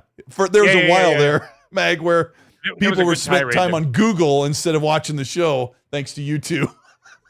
Hey. It wasn't my fault. I didn't say a damn word. By the way, Magnum will come to Australia at some point. My father's from Melbourne, so my father's lived 22 years in Melbourne before he came over here to Canada and found my mom and then made me and then got stuck here. Otherwise, I'd be in Australia right now with Magnum, listening to the show with some other imposter. What word did you use? Oh, found my mom. Okay. Found. Jesus, Colt. What did you think I said about my own mother? Dear Lord. I mean, it's your mom. Do I see Fonz in the chat? Is that what's going on here? Someone's talking about. Hey, Fonz is there. Guys, gals, listen. There's 942 people here, and the last time I checked, that Fonz is at 380 something subscribers on this mysterious world. I want the other 600 of you to sub tonight to my favorite show on YouTube right now. I could absolutely tell you this mysterious world is exactly what the YouTube world needs right now, because we've been missing it for so long. I know George Norrie is still doing it now that Art Bell has passed on, but I got to tell you, man, it is the show and it's great, man. You got to listen to it. Good times, good topics, and I look forward to it, man. I listened to all 3 episodes, or the 3 that I listened to. I listened to them twice over. Loved it. Subscribe to it. Fonz Gaming, but it's not under Fonz. It's under This Mysterious World. Go to it after the show and sub. Thank you. Carry on, Colt. Did you obviously listened to the voice changer guy that was like in the military or something and saw some, that was a cool episode. Yeah, dude, I literally listened to all the episodes twice. And actually, I was going to ask Fonz, I'm like, wait a minute. Did he hire the guy from Coast to Coast to do the thing? He's like, if you want to speak to Fonz Gaming, call 510. You do it pretty good. Blah, blah, blah. Yeah, and it sounded. Do you know how he did that? It sounded like the guy from Coast to Coast. I'm like, did he hire him for a soundbite? Okay, I think Fonz is okay with this, but he voice printed the guy and used AI to make his promos, and I freaking love him. He goes, "Oh, it's not perfect." I'm like, "Are you kidding me, Fonz? It's incredible. I love it." It sounds like the real guy from Coast to Coast. Yeah, I mean, it is basically, and. You like, I know Mag tries not to use the dirty word AI when we're talking about stuff earlier today, but that form of AI, voice printing and allowing the NPCs to say things that can be programmed via AI to make more dialogue is like, that would really boost the excitement and immersion in games. And some of the AI will do some of the mundane things. Apparently that's coming, but we'll talk about that more. We'll talk about that more when development. Episode. When development of, for example, like Elder Scrolls 6 comes out, we'll have much more to say about the AI implementation in the NPCs and stuff like that. We can't talk about that now. We'll talk about it later. Yeah, but it's really fascinating tech that they're putting in that next game. So they've got some Bethesda's got some really cool stuff in the tech department coming up for immersion in games. Yeah, Carry on. Meg and I think I'll speak for myself, I guess, but I'm expecting us to see more cool things derived from AI being inserted into the business. As gaming fans, we're going to see a great benefit, which games earlier than they used to be, and more immersion. And, you know, if people lose their jobs, that's the sucky part, but it's kind of like a natural progression of technology. But I hope in the end that it creates other jobs, and we'll talk about that in another show. Danny Passion says, thank you for the 5, Danny. He says, that's why Xbox doesn't get respect we want them to get. They shouldn't answer none of that. I think he's talking about Ryan McCaffrey's interview, and move on to where's Sony's answer from closing studios. Yeah, they can't say that, but it's such a good point. PlayStation has closed as many studios as Xbox has this generation, maybe more, a couple more. They've closed 3. And I think Gaz said it well before you jumped in, Mag, that this is what the industry's dealing with. I think you were saying it too when you jumped in. I think it's where we were, is that they're not alone, right?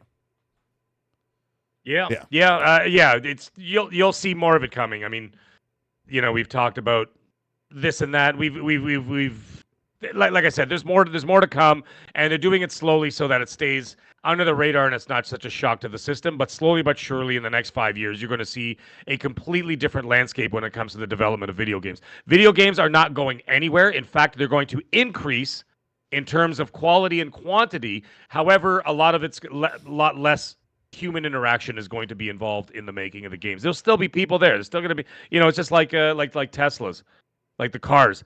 There are no humans making those cars anymore. You know, Twitter's not being run by humans. It's basically all being run by artificial intelligence, and it's all. It is interesting that we complain about the video game industry, but it's happening in every industry, right? It's happening in every industry. Yeah. Like I said, I've said it a million times. Go to the grocery store and you see 25 cash registers, and only one of them is open. Right? Because the rest of the people are going through the self-checkout, right? Yeah, you scan your own stuff and you walk out the door. Those 25 things were 25 jobs. Those used to be 25 jobs at one point. Yeah, but when it comes to gaming, the stuff that we love, that we brag about and talk to our friends that, oh, this is amazing, most of that stuff happens because a human concepted that and then made the magic happen. You're still going to get that. You'll still get that. Yeah. The writers will still be human. Some of the actors will still be human. Most of them will not be, because they'll just be they'll be generated. They're even making like, for example, if you go to Instagram right now, or even Pornhub and Instagram and any of those places, and I'm not even making a joke, I'm being dead serious. They're even making like this AI models and AI porn now. You can barely tell the difference between what's real and what's not real anymore. And you're looking at it going, oh, okay, wait a minute. And then you see like skin tone, or like the skin AI is enhancing stuff to make it look better, make it look sharper, making people look even skinnier, and making skin look smoother. Yeah, you got deep fakes where you got Donald Trump singing I love big butts and whatever else. You know what I mean? Like that's real. You don't. Yeah, that's real. It's tremendous. Big butts are tremendous. They're a tremendous thing. It's a tremendous thing. Wonderful thing. Yeah. Anyways, so like, you know what I'm saying? So like, this is all going to be but the human element will still be there. The writing, the production, obviously the management who are running it, the directors and everything, they're still going to be there. You know what I mean? You're still going to have those directors that doing those things. But a lot of that grunt work, when you see those big open rooms with all those cubicles, it'll all be gone. Yeah, it'll be a change. But it'll be a change. That's it. Matt Houston with the Canadian 5 says, will there be multiplayer component in Doom, the Dark Ages? There was for 2016. I don't remember there being one for Eternal, but probably not. I hope not, because they farmed in somebody for Doom 2016's multiplayer. They had another studio work on it, and people didn't love it that much. So I don't know. The game's going to be fantastic. They'll knock it out of the park. We'll talk about Doom just a little bit. Let me get through these. Danny Passion says, Phil is doing exactly what Sony is doing with Steam. Man, I can't even begin to understand some of that, but thank you, Danny. Putrefied Storm, thank you for the 5, says, Halo certain if any multiplayer game, Doom 3, or Doom Dark Ages, Gears 6, Gears Collection, Fable gameplay, Marathon, Banjo, game from Toys for Bob. That's like some of his predictions. We'll go over that in just a moment. Spartan says, do any of you think that the Perfect Dark game reboot is going to be Xbox's answer to Splinter Cell that we've been craving for? Yeah, I think there might be some Splinter Cell-ish stuff going on in Perfect Dark. I don't know. Have you dug into that Perfect Dark game much, Mag? I know the story. And I know what's going to happen in the game. I'm not going to say anything about that, Oh, but okay. the story beats and things like that. I know like the synopsis. Well, you heard some stuff. I wasn't believing some of it, but No, the hold way on. it was angled, that was Yeah. that was for a different reason. But like, yeah, I know what the story's about and what's going to happen and everything else. I didn't want to read too much because I don't want the whole story spoiled. I want to play the damn thing. Are Push you Ninja- liking what you're seeing as you kind of look through two? I'm not really. I want to see the game because at Yeah. the end of the day, I'm playing the game, right? Bush Ninja. There he goes. Here we go again, listening to his life story. Yeah, you forgot the part of the story where I conceived you. So okay, son, it's time for you to get to bed. Don't worry about it. Your mom will tell you about me one day. Anyways, Hey, I mean, we're on a podcast, a life story. We're going to tell our life story. It's what we do. Luke Vader GS says, thank you for the $2. Luke Vader. Says, Love Luke it. Vader. Luke Vader's GS. Luke Vader's gamer score. He says, why didn't you meet up with Jez and only Gaz? Well, it's funny that Jez actually Jez doesn't is live in the US. UK this time of year. He lives in Germany. But Yeah. he left Europe to go to LA the day before I flew out to London. And I'll see Jez in LA next week. So Gene Messi, that's the last one here. Thank you so much for the 5. Says Fable looked good last year. Is it possible for them to drop it this year?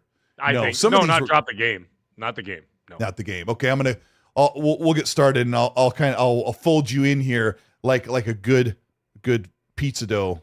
Are you ready for this? The Xbox Showcase. I'm gonna skip Summer Games Fest because I really don't know what they're gonna talk about, and I'm thinking maybe the audience is like not too excited about whatever happens at Summer Games Fest. Okay, because I don't know if Xbox has any big reveals, but I'm gonna start off with these games. I'm just gonna kind of ask you, and we'll have a conversation about them, Mag. First one I'll ask you about is the Oblivion remaster.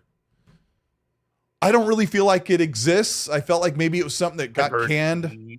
What are you feeling? Nothing. I've heard nothing about it. Yeah. So if it happens, it'll even be a surprise to me. I'm not an Xbox insider. Right. Yeah, I literally have heard willingly nothing. admit it. Yeah. I've heard nothing about that game. Yeah. Yeah, and I also think that the Oblivion remaster will be a file. I think I said last week it'll be a file save as. It'll look just like the version you have on Xbox via back compat with FPS boost and all that stuff. Like it'll look slightly better. I think that's just to serve PlayStation guys who don't have access to back compat because their console doesn't care about their purchases they made. And that's my shade for the day. All right, Now there's a game called Project Suerte. Xbox was working with a big developer. It might have been Certain Affinity, who was also tied to Halo content. We'll get to that in a minute. But there was rumor about them making a Monster Hunter style game in the vein of Monster Hunter World. And this was talked about for a while. It was leaked via Jeff Grubb and Jez Corden through a data leak document. Or what do you call it when people dive into the data? Data mined. I don't think that there is any longer this Monster Hunter game from Certain Affinity or what would the other studio be that I always mix up? It's one of these two. Certain Affinity and I'm blanking. Meg, you probably don't know this. There's another studio that has a name like Certain Affinity that everybody mixes and matches them. Let me look at this chat, see if they're catching No, up. I'm looking at the chat too. No, they're still asking me questions about some other stuff. No, I don't. There's a latency with the show, but Certain Real Affinity. Jockster, I don't know any PC builders offhand. Oh yeah. Sorry, The Real Joker. Seriously, look at the pre-builds on Amazon or their websites of these pre-builds. Like I have a Skytech gaming rig, and they do a really great job. I know people like to get mad about pre-builds, but the time you save building the PC, and it's a great PC. It's good. It's good. So okay, Brett Bingham's. Thank you so much. Says Project Suerte and Lauro were both Certain Affinity. Okay, thank you. Thank you for that. Yeah, there's another studio that I keep thinking of, but I don't think this Monster Hunter game went forward. Some of these games you'll have a little more acclamation on, Mag. The next one is Certain Affinity's Halo game. Yes. I think it seems like this game got completely shelved and they've decided not to move forward. I don't know. Have you heard anything about a new Halo game? Yes, I did. That there was a new Halo game, and 343 was not making it. Okay. I'm staying mum on who was making it, but I don't know if it's still happening. I don't know if it's moved. I don't know if the project, like, you know what I mean? I'm staying away from this one. Sorry, that's a long way of saying I'm staying away from it. Yeah, is there some stuff that you just that there is some stuff that we don't feel comfortable saying? Creative Assembly, thank you, man. That's the other one. I always mix up those names. Yeah, it was Creative Assembly and Certain Affinity. Yeah, was not really sure where it stands right now. Another Halo game that's being made outside of the mainline Halo, and it's going to be a side story, kind of like an ODST kind of thing or whatever. Which is a really cool concept, but I great. feel I'm totally in. Or even like Gears Judgment, like it was off the main path, so to speak. I like so it was that like one. A story. Yeah, and it was like a story in the universe of Halo. And I loved the idea of it, and I don't know if it's still happening. But I mean, and the last time I was told yes, if I hear anything new, I'll say it. I'll say it on the air. I have no problem saying it. I was kind of trying to keep that one under wraps till I see how it, what ends up happening, because I haven't heard anything for a while about it. So yeah, and that would be one of those games that like Xbox would want a big moment to reveal. They've got like a brand new Halo game. Like the rumor was that it was being built in Unreal Engine 5, so it would just have like a really crisp, more modern look. I feel like that's been shelved. Yeah, you think so? Yeah. But I'm going to predict that the next Halo is fully Unreal Engine 5 and ditches and throws away their money for the Slip Space engine. That's my prediction. But that's going to be a little while down the road. What's that?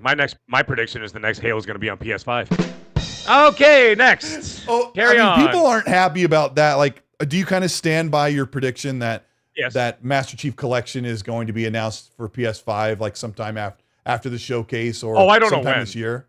I don't know when. Not at showcase. Like I know people. We talked about that, and you didn't say it would be at showcase if it was. No. And that wouldn't be the place for that. But you, I have you no feel idea. pretty confident. Yes, but you know what's funny is that a lot of people's bouches, Pierre Trudeau over there, Boucher, Moreau, yeah, he knows what a bouche is.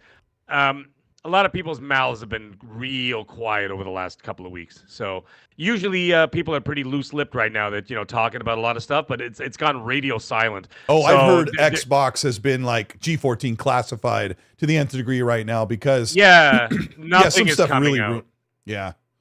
So no, that's fine. That's fine because like, you know what? If something big is going to happen this week, like, geez, all you got to do is wait a week, man. Like, it's not a big deal. It's not like anybody's asking you to wait a year. So like I'm good with whatever. So like it's been real quiet and I'm fine with that. I'd rather to be quite honest, I'd rather be completely ignorant to it and just be completely surprised by all these things. I don't want to hear everything. Yeah, absolutely. I don't want to hear everything. A shout out to 950 people who are here with Mag and I for XC. This is episode 152. We're talking about everything that Xbox has in the roadmap and some of the stuff that's already been revealed, so there isn't anything spoiled, and kind of get a temperature gauge on the games that are coming to the showcase and beyond. And Xbox has an incredible roadmap of 20 plus games that are pretty prominent that we're going to cover here on the last part of the show. Hit the like button if you're enjoying the show. And thank you for checking out the show on Spotify and Apple Podcasts and other podcast platforms on demand. We appreciate that. And hopefully Meg and I come across audio only okay without our hand waves and our facial gestures and stuff. So yeah, we say the Mercury. I don't think that's going to happen, brother. He's just saying someone said Starfield is coming to PS5 in September. That would be wild. If true, I don't think that's true. I was thinking that too. I didn't have that on my list. Go ahead. No, I think you're going to get the DLC on Xbox and play and PC. I think will launch in December. I don't think you're going to get it at PS5 in September. I think that'll be like next year.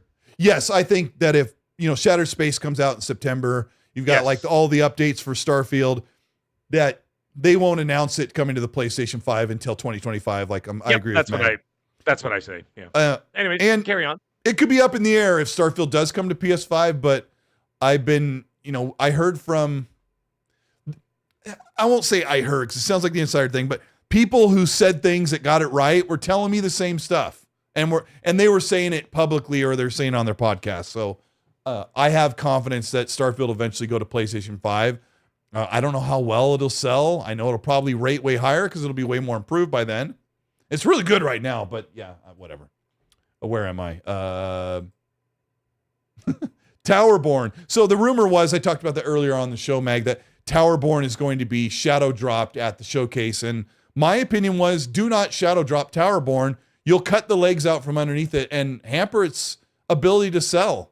Let some stuff generate, get people prepared for it to come to Game Pass and be sold. Do not Shadowdrop Towerborn.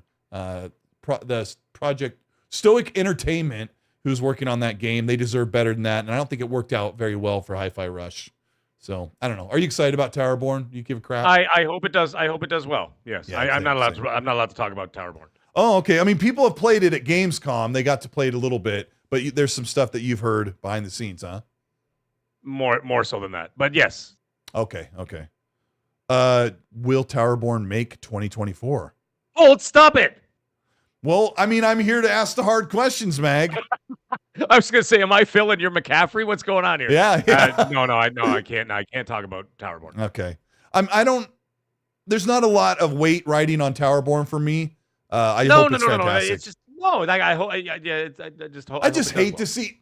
It's the catch-22, Mag, where I hate to see Xbox delay any of their games, but I hate even more for them to put out something undercooked because we've been dealing with that far too much, right? Is that enough said? Yeah. Yes, fair enough. Okay, fair enough. All right, the next one, South of Midnight.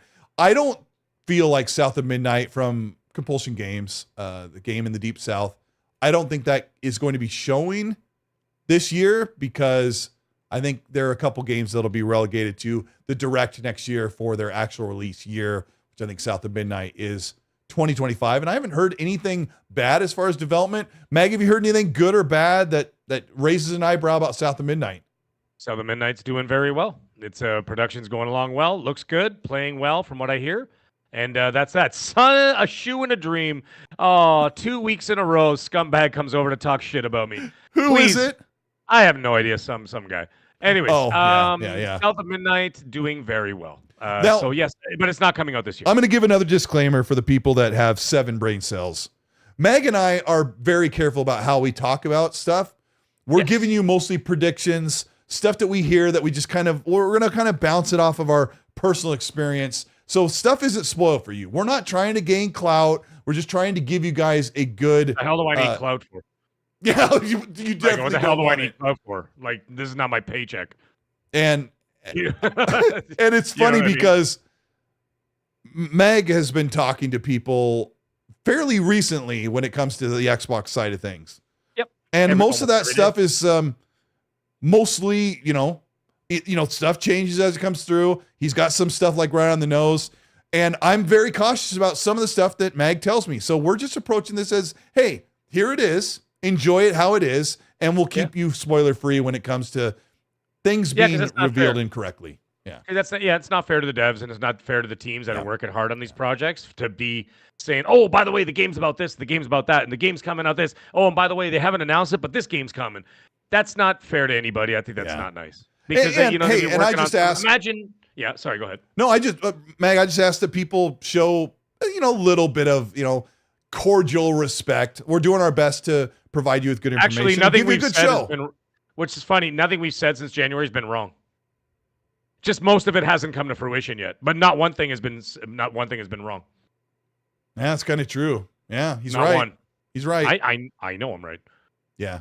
Yeah, Because Matt we're House always says- right, scumbag. Mag is straight talking. If you don't like it, bye. No, we're Yeah. really trying to. We're Fuck just trying off. to help you guys out a little bit. Anyways, Yeah. carry on, Anyways, my friend. we talked about Contraband. I'll skip that for now.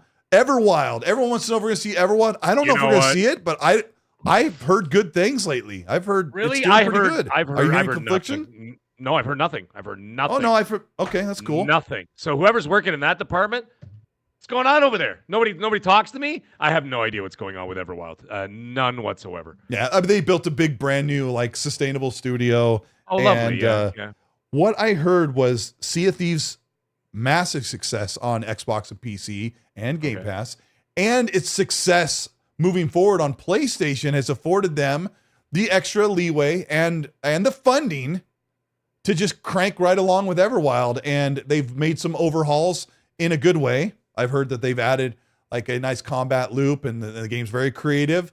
And I've heard nothing negative over this past year about Everwild. So when they're ready to show it, maybe it's Dude, I next don't even year. know what the hell's going on. I mean, I know they scrapped it. They started from Yeah. scratch, and then they started over again, and that's the last I heard. And then, Yeah, well, really, I heard my they interest kind of is went back to pretty- they went back to the whiteboard or the drawing board with some concepts and said, well, how can we Cool. make this a little more engaging and more exciting. Yeah. And I also heard the magic of I can't think of the word, magic of Viva Pinata in an open world magical world, like a more mature interpretation of what people love about Viva Pinata, like taming creatures and finding creatures, discovering what they do and getting them to help you build. Like, it could be a really cool concept. And if it's got some cool combat and co-op, like, it could be really good. So I'm hoping the best for Everwild, but I don't think we'll see it. And that's kind of what we're trying to tell you guys here. Yeah, I don't think we're going to see it, no. So Overdose. Will we see Overdose? I've heard more details about the game, and I think we covered it a couple weeks ago. That you use your phone, you stop and Google things, and then you can answer puzzles and questions, and you're supposed to kind of like use multimedia to stop the game, listen to interviews. It does not sound fun to me. I'm not excited about it. Fun. It kind of sounds like a meta sort of, I don't know, it could be cool. I mean, I don't like Kojima's crap, but hey, if you think it sounds good. Or something, and like you have to like, I don't know. Or maybe it sounds a little bit too involved. You'll be like, ugh, I don't want to go searching around on Google to find an answer. Gamers are on their phones anyways. Yeah, I don't know. That could go either way, but I mean, it sounds kind of interesting. Okay, well, hey, that's what I like to hear. Hey, don't you like how Meg and I don't always agree, like a couple of like twins, couple. the Dumbledore twin, or what do they call them? Tweedledee, Tweedledum. I mean, we are dumb. That's it. That's all we are. Project Dragon. So there was this is another one I heard might be shelved.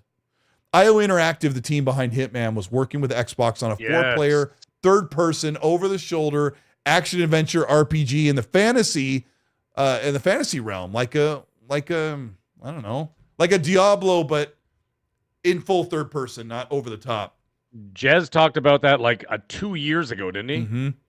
Something like that. Yeah, and I ask people who know things, and they're kind of like, I don't know.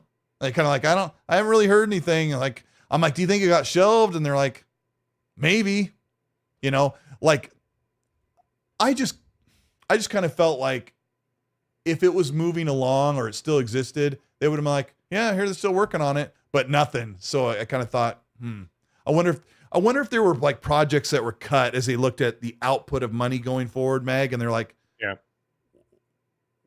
some of these may not be, maybe this Project Dragon game didn't look as promising, so let's just put it on hold for now and use that money in a better location. So yeah, Erodimus, Contraband, Think, Blues Brothers, and Dukes of Hazzard. Oh, I love that. Sort of idea. I've seen it in motion, so yes. Yeah, and you wouldn't show me, guys. Not everything. I showed you some stuff. Yeah, you wouldn't show me anything in motion. Well, you couldn't show me in motion because you were there with your eyeballs somehow. Not the motion stuff. But yeah, a couple of screenshots and whatever. Anyways, let's not talk about it. I talked about Fallout 3 Remaster last week, but Perfect Dark, we kind of covered. John Wick style. Have you heard anything new since we talked about last week? No, like I said, dude, I like everything's gone radio silent. Yeah. Anybody who speaks to me has not spoken to me in like at least 6 days now. Not a peep. And I'm not going to go fishing because I'm not interested. I'm not that I'm not interested. We're so close to the show. Let's just wait to the damn show. And you know what I'm saying? And just watch it from now. So now everything has gone completely silent. And I haven't heard anything bad about Perfect Dark. I heard if you watched the show last week, I covered that the Santa Monica devs that live in that area have been working on it for a while, waiting for Crystal Dynamics to come in and finish it. So I'm very, very confident we see Perfect Dark. We actually get to see what it looks like in engine this year for our next week. So that's a good thing. Project Maverick, I covered this. This is I don't know what the game is. It's being made by People Can Fly. Somebody was talking about it in the chat while we were talking about the other games. People Can Fly, they've been kind of keeping an eye on how many employees they have. I think they've kind of been dealing with funding as well, but Xbox is floating their next game. I don't know if we see Project Maverick. It's probably too early. We talked about Doom Dark Ages.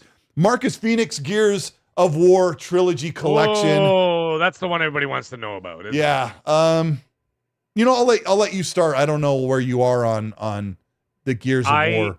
I suspect we'll see an announcement at the show and then dive right into a Gear 6 announcement for later on. And I think you might get a release date for the Gears collection. I know some people are saying, "Oh, Shadowdrop." I don't think so. I No, think no, that no, a game. no. I think that game is going to be too big to Shadowdrop. But they will give you a release. Like I said, I just suspect that they'll give us a release date for that, and then dive right into. Oh, and by the way, speaking of Gears, here's Gears 6. You'll see it at the end of this generation. Maybe 26, 27. Maybe 26, I think might be a little bit more realistic. But like I said, that's just speculation. We'll see if that comes true. But that's what I would suspect they would do at the show. It makes the most sense. Right? Yeah. And hey, you know what? When the show's over, we'll see if we were right. I'm predicting that Gears collection is not shown at the show, and it is a 2025 release, and Gears 6 is a 2026 release. But you're not gonna see either one? I predict we will have our eyes melted by Gears 6 at Showcase, which is weird because you and I have the best idea. Show the Gears collection, get everybody all excited about Gears, and then tease Gears 6 following that. But maybe we just see Gears 6. And then next year, we get the reveal for the Gears collection to play at the end of the year to get the palette wetted for Gears 6 the year after that. I mean, there's plenty of games coming. That sounds good. So Gears 6 can wait. Yeah. We're holding in the chat. Then that JB, sounds... Well, yeah, does that sound okay for you? Are you okay with that? What's that? Meg? Sorry? Are you okay with that if the Gears collection gets pushed one more year? Oh, I don't care. Need to play it. I don't need to play it. I don't really care when they decide to show it. I wasn't expecting it till 2025 anyway. It was not going to be on the 2024 roster. Yeah, and I thought it was. I really did think it was. That means PlayStation's not getting Gears at all this year. No, not this year. No. Brett Bingham. Yes. In the chat. Sorry. No, I heard what he was saying, yeah. He says Project Dragon was not shelved. IO just started another studio in Brighton. It's not shelved. I don't know. Maybe there's more information than I know, but I just haven't heard anything. And sometimes I err on the side of, hey, maybe it's not going to be shown, or maybe it's not going to be out, or maybe it's not, who knows? But Tricks for Trey says, Mag, I love being surprised for these shows. One of my most favorite times of the year. Yeah. And no matter what, what's the problem? Just enjoy the show, man. And no matter what we say here, only half of it could be right. There are so many secret surprises.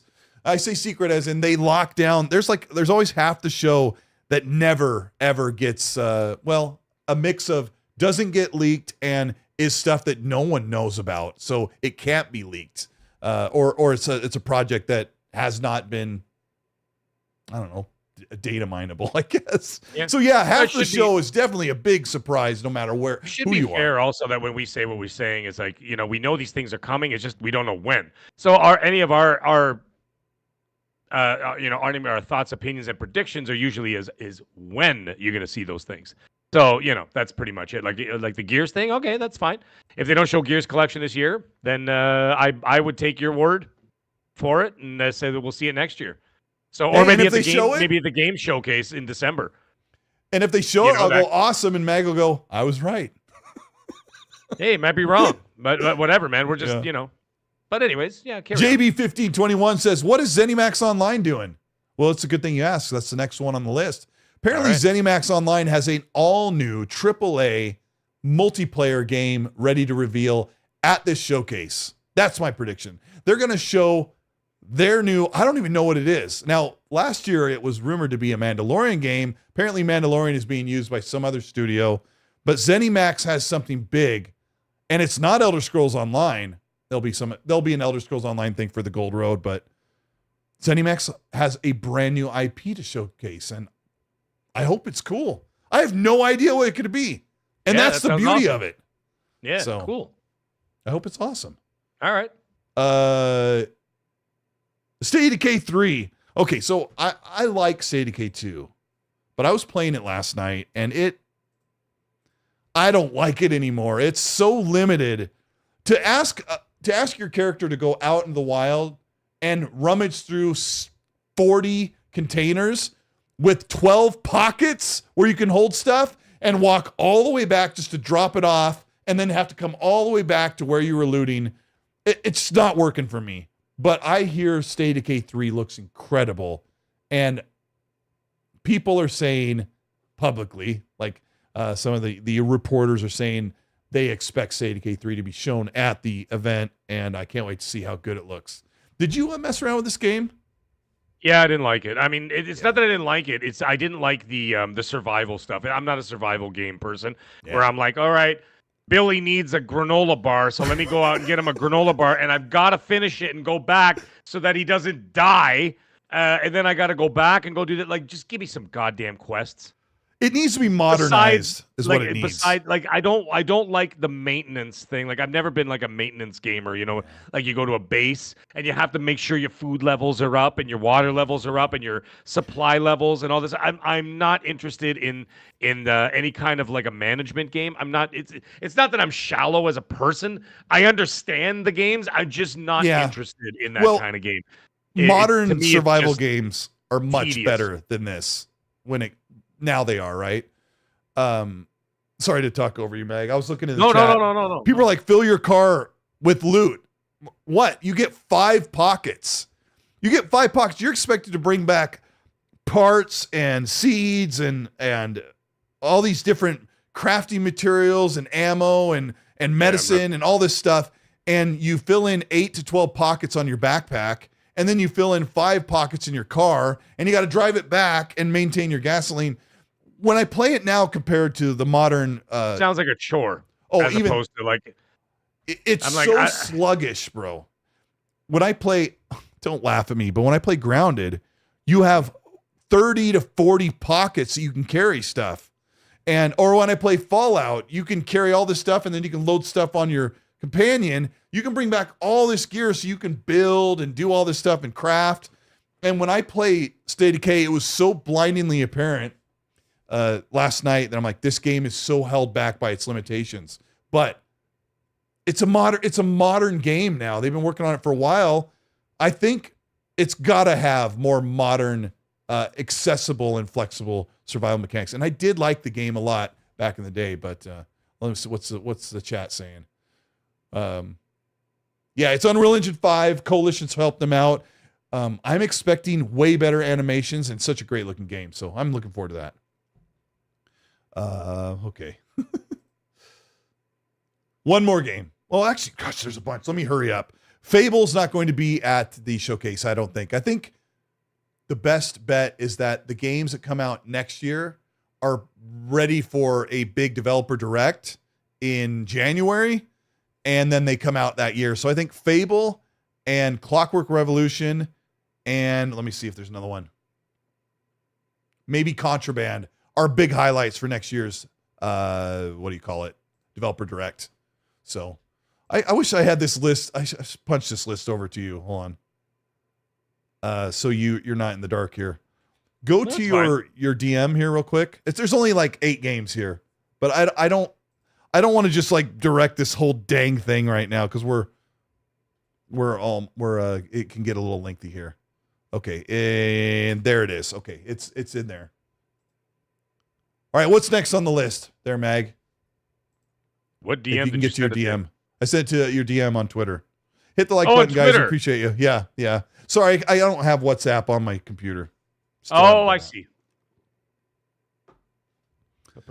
Primo Drake says, for someone with 162,000 subscribers, sounds like you don't have any buddies to play games with. I was supposed to play with Red Wolf, who's in the chat right now. I got all installed, and I said, okay, I'm going to go eat dinner, and then I get back, and he goes, bro, I fell asleep. And I actually had 4 people we were going to play with last night, and they never even materialized online. Yeah, I'm talking to you, Dante. Thankfully, I do have a few buddies. I'm glad that I do have friends. Primo Drake. All right, what's the next game on the list there, Mag? Well, there's Avowed, which we know about. Okay. What are you feeling about Avowed? How do you think it's doing? I need to see it again. Okay. I need to see it again because each time I see it, I'm conflicted. I'm just like, all right, that looks all right. Then I see it again. I'm like, that doesn't look so good. And then I'm like, that looks all right. I need to see it again. I just need, give me one more time to give it a good solid once over and let me just check this game out. And I don't know, man. I just don't know what to think about it. But I'm excited about it. But yeah, I have trepidations about if it'll be received well because it's kind of a quirky, goofy fantasy game, and they kind of do that on purpose. But I didn't like that they first showed it to us like it's this dark, menacing, mature, like Skyrim step. Yeah, and then it forward, was very right? neon and whatever. By the end of it, it was like Batman and Robin versus Batman Begins. I was like, oh, okay, all right. I'm like, you know what I mean? I'm like, okay, let's see how this goes. But Yeah. They've improved the graphics. Like the environments look really good, and I heard they did some big combat overhauls after the developer direct because people complained that it looked really kind of janky. So, yeah. What's next on there? Where you got Clockwork Revolution? You were saying we won't see until next year. I love how you put Stapler 2, not Stalker 2. Oh, that's so funny because my Stapler phone is a good game. auto-corrected Stalker 2 to Stapler, and I used this list to make my showcase timestamps for my video because the video is 20 minutes long, and a lot of people are commenting like, "What's Stapler 2?" Stapler 2. Do you know that I The actually revenge. heard? Yeah. Wait, what we were talking about? Yeah, Stapler 2. I actually heard that Stalker 2 might be delayed again and not Might be make it this delayed year. again? Yeah. That hasn't like I've seen people talk about it, but no one's said anything direct to me, so I won't say that I heard it. But I've Okay. seen some other people talk I've about seen it, people. Yeah, thank you. I'll reiterate that I heard people say that they're hearing that it's not anybody I've talked to, but yeah, I was like, I'm kind of nobody at I've the talked like, to. I believe it first before I. That's how I'm feeling with Stalker and, Well, you know what? and the, The fact devs that in we've UK heard nothing or in about it. Ukraine. The fact that we've heard nothing about it, that should lead me to believe that whoever has been talking about that kind of stuff is probably closer to the truth. So you never know. Yeah. So, I mean, like, I don't know. We could shelve that for now, I guess. Yeah, I'm feeling a little pessimistic about Stalker 2, and I know Red Wolf, who's in the chat, is a big fan of that series. He just played through the first one. I hope that's not true because I want the best for that studio in Ukraine. I want them to just have their moment. So I hope that's not true. Indiana Jones. Yep. Still They in gotta December, show- as far as we They know. gotta show more solid gameplay. What are we going to see, Mag? What do you expect to see to see? a mission? I want to see a vertical slice of this game. Okay, I mean, if okay. it's coming out this year, you got to show a vertical slice. Show us 5 minutes. Show us 6 minutes. Like a continuous, you know what I mean? like, so we know the vibe Yeah, and the like feel. just like I want to see a mission, like or not a whole mission or a part of a mission, something. Show us more than just snippets, right? Yeah, I want to see the actual gameplay. establish where we are, go in, do a puzzle, sneak say, around, okay, take well, out all that thing. Yeah, you know, it's like, oh, Indy's got to get from A to B, and we're in Peru, this and that, whatever, blah blah blah blah blah, and whatever, and then just kind of navigate it from there. Then I'd be like, all right, now I know what's going on. I'm interested. So that's what I'd like to see. But, So you're expecting a globe-trotting game for Indiana Jones, like you'll be in Egypt. 100%. and- Well, they already said that, but they did yeah. say that. But as for the gameplay, I want to see solid gameplay. If it's coming out this year, you got to sell it. Oh yeah. And if you got to sell it, you got to sell it to us because you have no other choice. Where are you at on the sell scale? Like how sold are you on 1 to 10? 10 being you need this game right now. How sold are you? We didn't really see much. I mean, it looks good. We saw But, a I mean, lot, but not. Not like they enough. showed us I all mean- these little like tiny little slivers back That's to what back. I'm saying. That's why I want to see a mission. I want to see you running.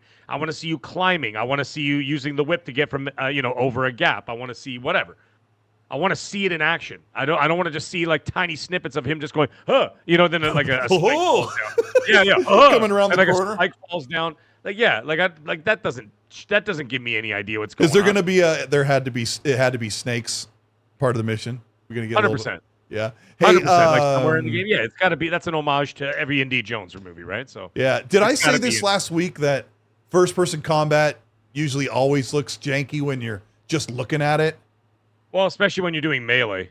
Yeah. I think Right, we talked melee about because the arms have to come out and stuff, and so they kind of it always has that goofy sort of look. Yeah, so it's a bit of a thing. Yeah, but anyways, let's see how it goes. But they got to show it. They got to show it properly. But Yeah.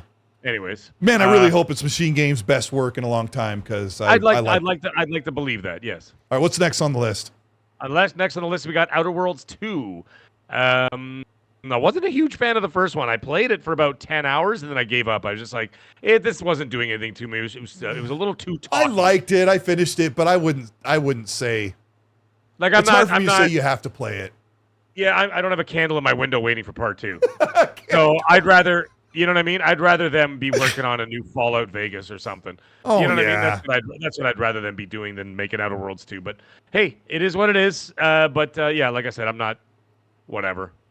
Also, I'm whatever with that game. Also, Obsidian's working on a Grounded 2, which could take place in a bigger yard or maybe a schoolyard. And if you don't know what the game is, it's way better than you think it is. But I'm excited to see what they end up coming up with. But they have their hands full with Avowed, which they're trying to release this year, which I think it's going to release. So there's no problem there. But then they've got Grounded 2 with their smaller team. And Outer Worlds 2, no, we're not going to see it this year. Maybe we see that in like 2 years. But they announced it early on purpose. So what's next? Final Fantasy 16. I think that might have an announcement for Game Pass or something, or maybe not Game Pass at all. Maybe it might just be coming to Xbox and that's all there is to it. Yeah, it's coming to Xbox. Here it is. Coming whenever. Yep, I really think that's a thing that Final Fantasy is going to get announced to release on Xbox in 2024, or maybe just after that. Final Fantasy 7, like I think we talked about this last week. The 7 Rebirth, the remake is a ways off, right? Sorry. No, that's years away. That's not till next generation. Because they have to, they maybe even beyond that. Because how long until they get that third part out? You think? I think we talked about this. You were doing the math.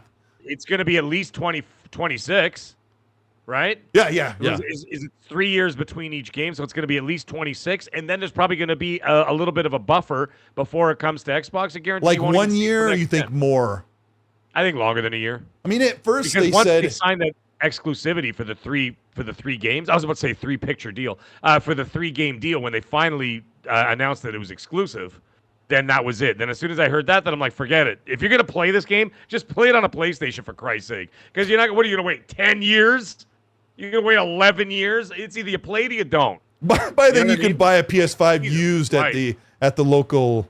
Yeah. So like what? Like what are you waiting for? If you're gonna play it now. Play it now. Come on, do it. But whatever. Oh my gosh. Oh, where are we at here? Banjo. Oh, hold on. What's going on here? Oh my gosh. I was trying to clock the supers. There's just a couple here, and then it scrolled like all the way up to the top of who knows what. Holy cow. Wow, it's really here. I'm gonna hit refresh. That's okay. Sorry. Talk about Banjo while I get this in order. I was like, well, I do know that Xbox has a deal worked out with Playtonic that will be talked about at the game show. As for what the game is, have no idea. Or games, plural, have no idea what those games are. But there have been rumors that one of them might be Banjo. But that's not 100% sure because now there's also a word that Toys for Bob is doing has a contract with Xbox for an exclusive game, and somebody else says, "Oh, that's probably Banjo." And I'm like, "Well, who's making Banjo then?" It's either Playtonic or it's either Toys for Bob. So.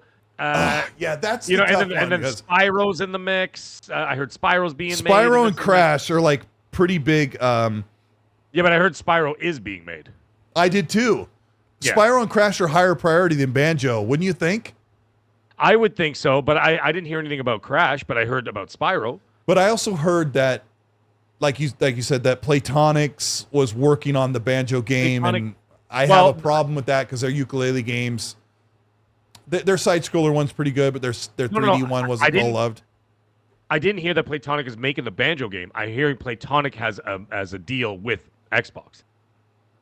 Okay, that's all I heard. They didn't specify which game it was. I don't know if we're right. Those two things line up. But that we have to wait and see because I've heard nothing beyond the partnership. I've heard nothing. So yeah. I'm going to tell you right now, we don't care about Banjo. Now, more interestingly, what I want to know about is Wu-Tang Clan. What are we talking about? Dude, he said it right. What is it called? Well, Wu-Tang Clan, Shaolin. I thought it was like, Wu-Tang Clan. What the hell is that? Okay, what is this game? Okay, I know a little bit about that before I get into Wu-Tang Clan, which I said right. Red Wolf, if you're still here, love you, bro. Thank you for helping me through my speech impediment. Talgi Zero with the Canadian $2 says 360's digital store is closing. Any recommendations? I have two that just came off the top of my head that I recommend buying. Mag, take a second to think of what 360 game they should buy before the store closes. I would say Red Dead Redemption 1 And Yeah, here's a yeah, I'm gonna go with that. curveball. Here's a curveball. I don't know why I thought of this. Red Faction Armageddon. It's a 3D Ooh, that was a one, good game. right? I like don't- that game. And it runs with FPS boost, so it runs at 60.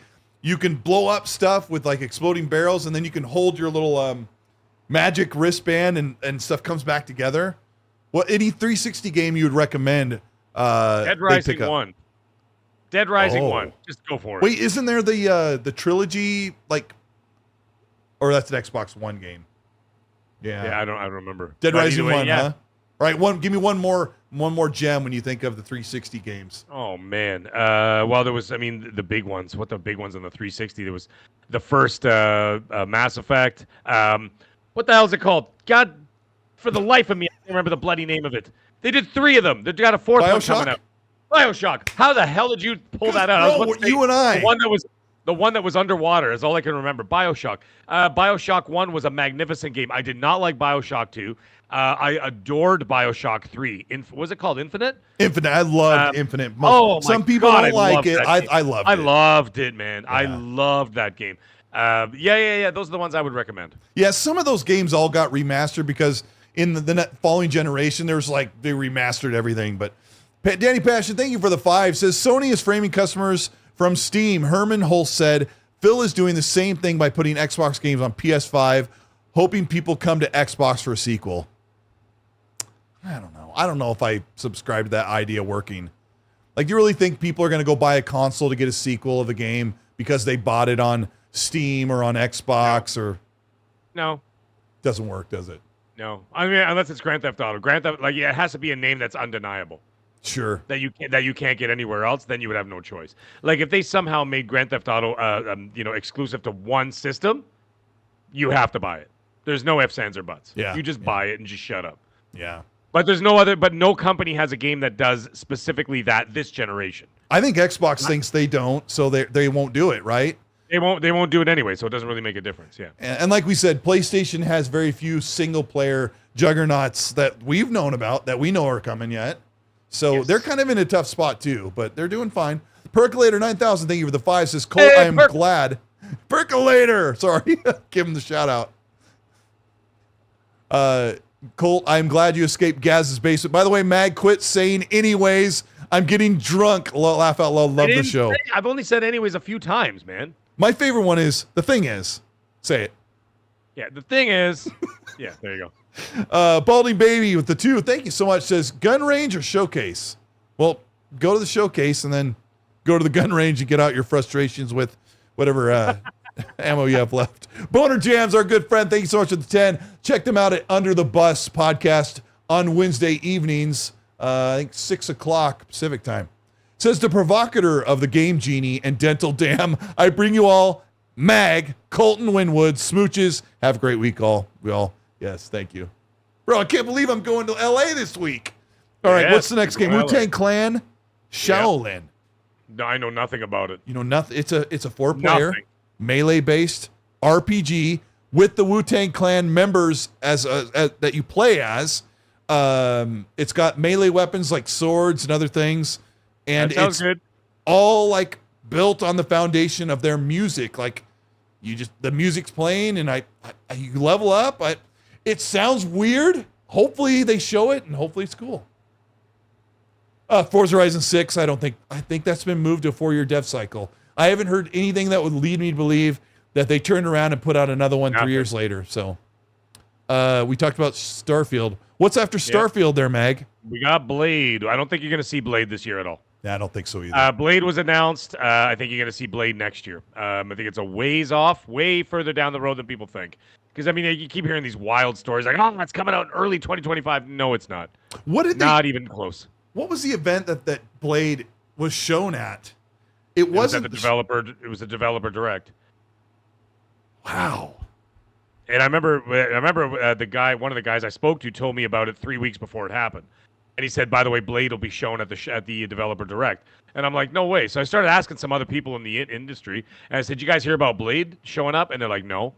And so it's funny because nobody knew. Well, actually, 2 people knew eventually after the fact. They mentioned it, but everybody else didn't know it was coming. So it was a shock to a lot of people. And then that's when people started reaching out to me, going, how the hell did you know about this? And I'm like, dude, I don't know. Some guy just told, somebody that's working over there started getting a hold of me, but then started getting in. Yeah, it was the Game Awards. They're saying it was at the Game Awards. I'm having a hard time remembering either one of those. I thought it was at the. I thought it was. Oh, wait a minute! It must. No, I think it was the Game Awards. I think you're right. I think they're right because that's when they. Also because he was on. He was on in the crowd. They interviewed him off stage. Thank you, guys. Yes. Sorry, it was the Game Awards. You're right. Not a developer. When you get into your 70s, like Mag and I, it's really hard to remember the simple things. So it wasn't just. Yeah. So it was weeks before the event. 3 weeks before the event. That's when they told. I heard it a couple days before, and I was told to shut my big mouth and. I didn't say a damn word about it till like the day before. Yeah. And I'm like, did you guys hear about this? And most people said no.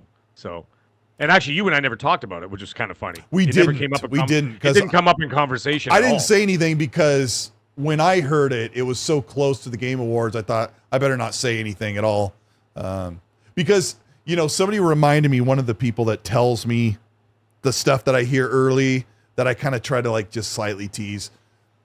They told me about Bonnie Ross getting fired by Xbox from 343. Somebody called me and said they're going to fire Bonnie Ross today and it's going to be announced.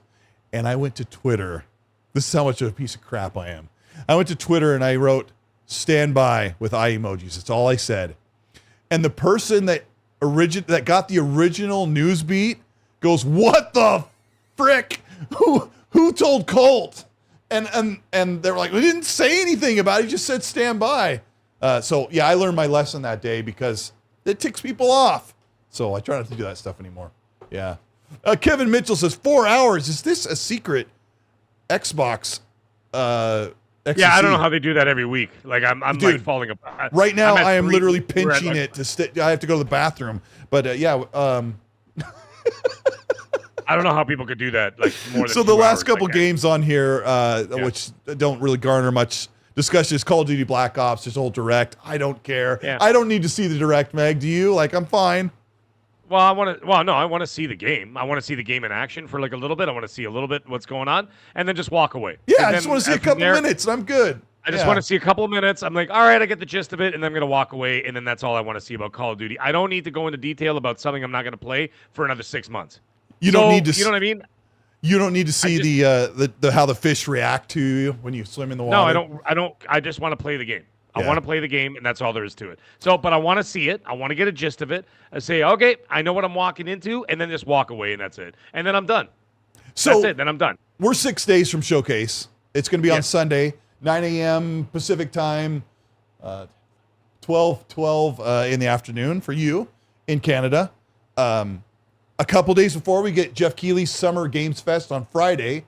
This will be our last thing, Mag. Do you think Xbox save one little morsel for the Summer Games Fest?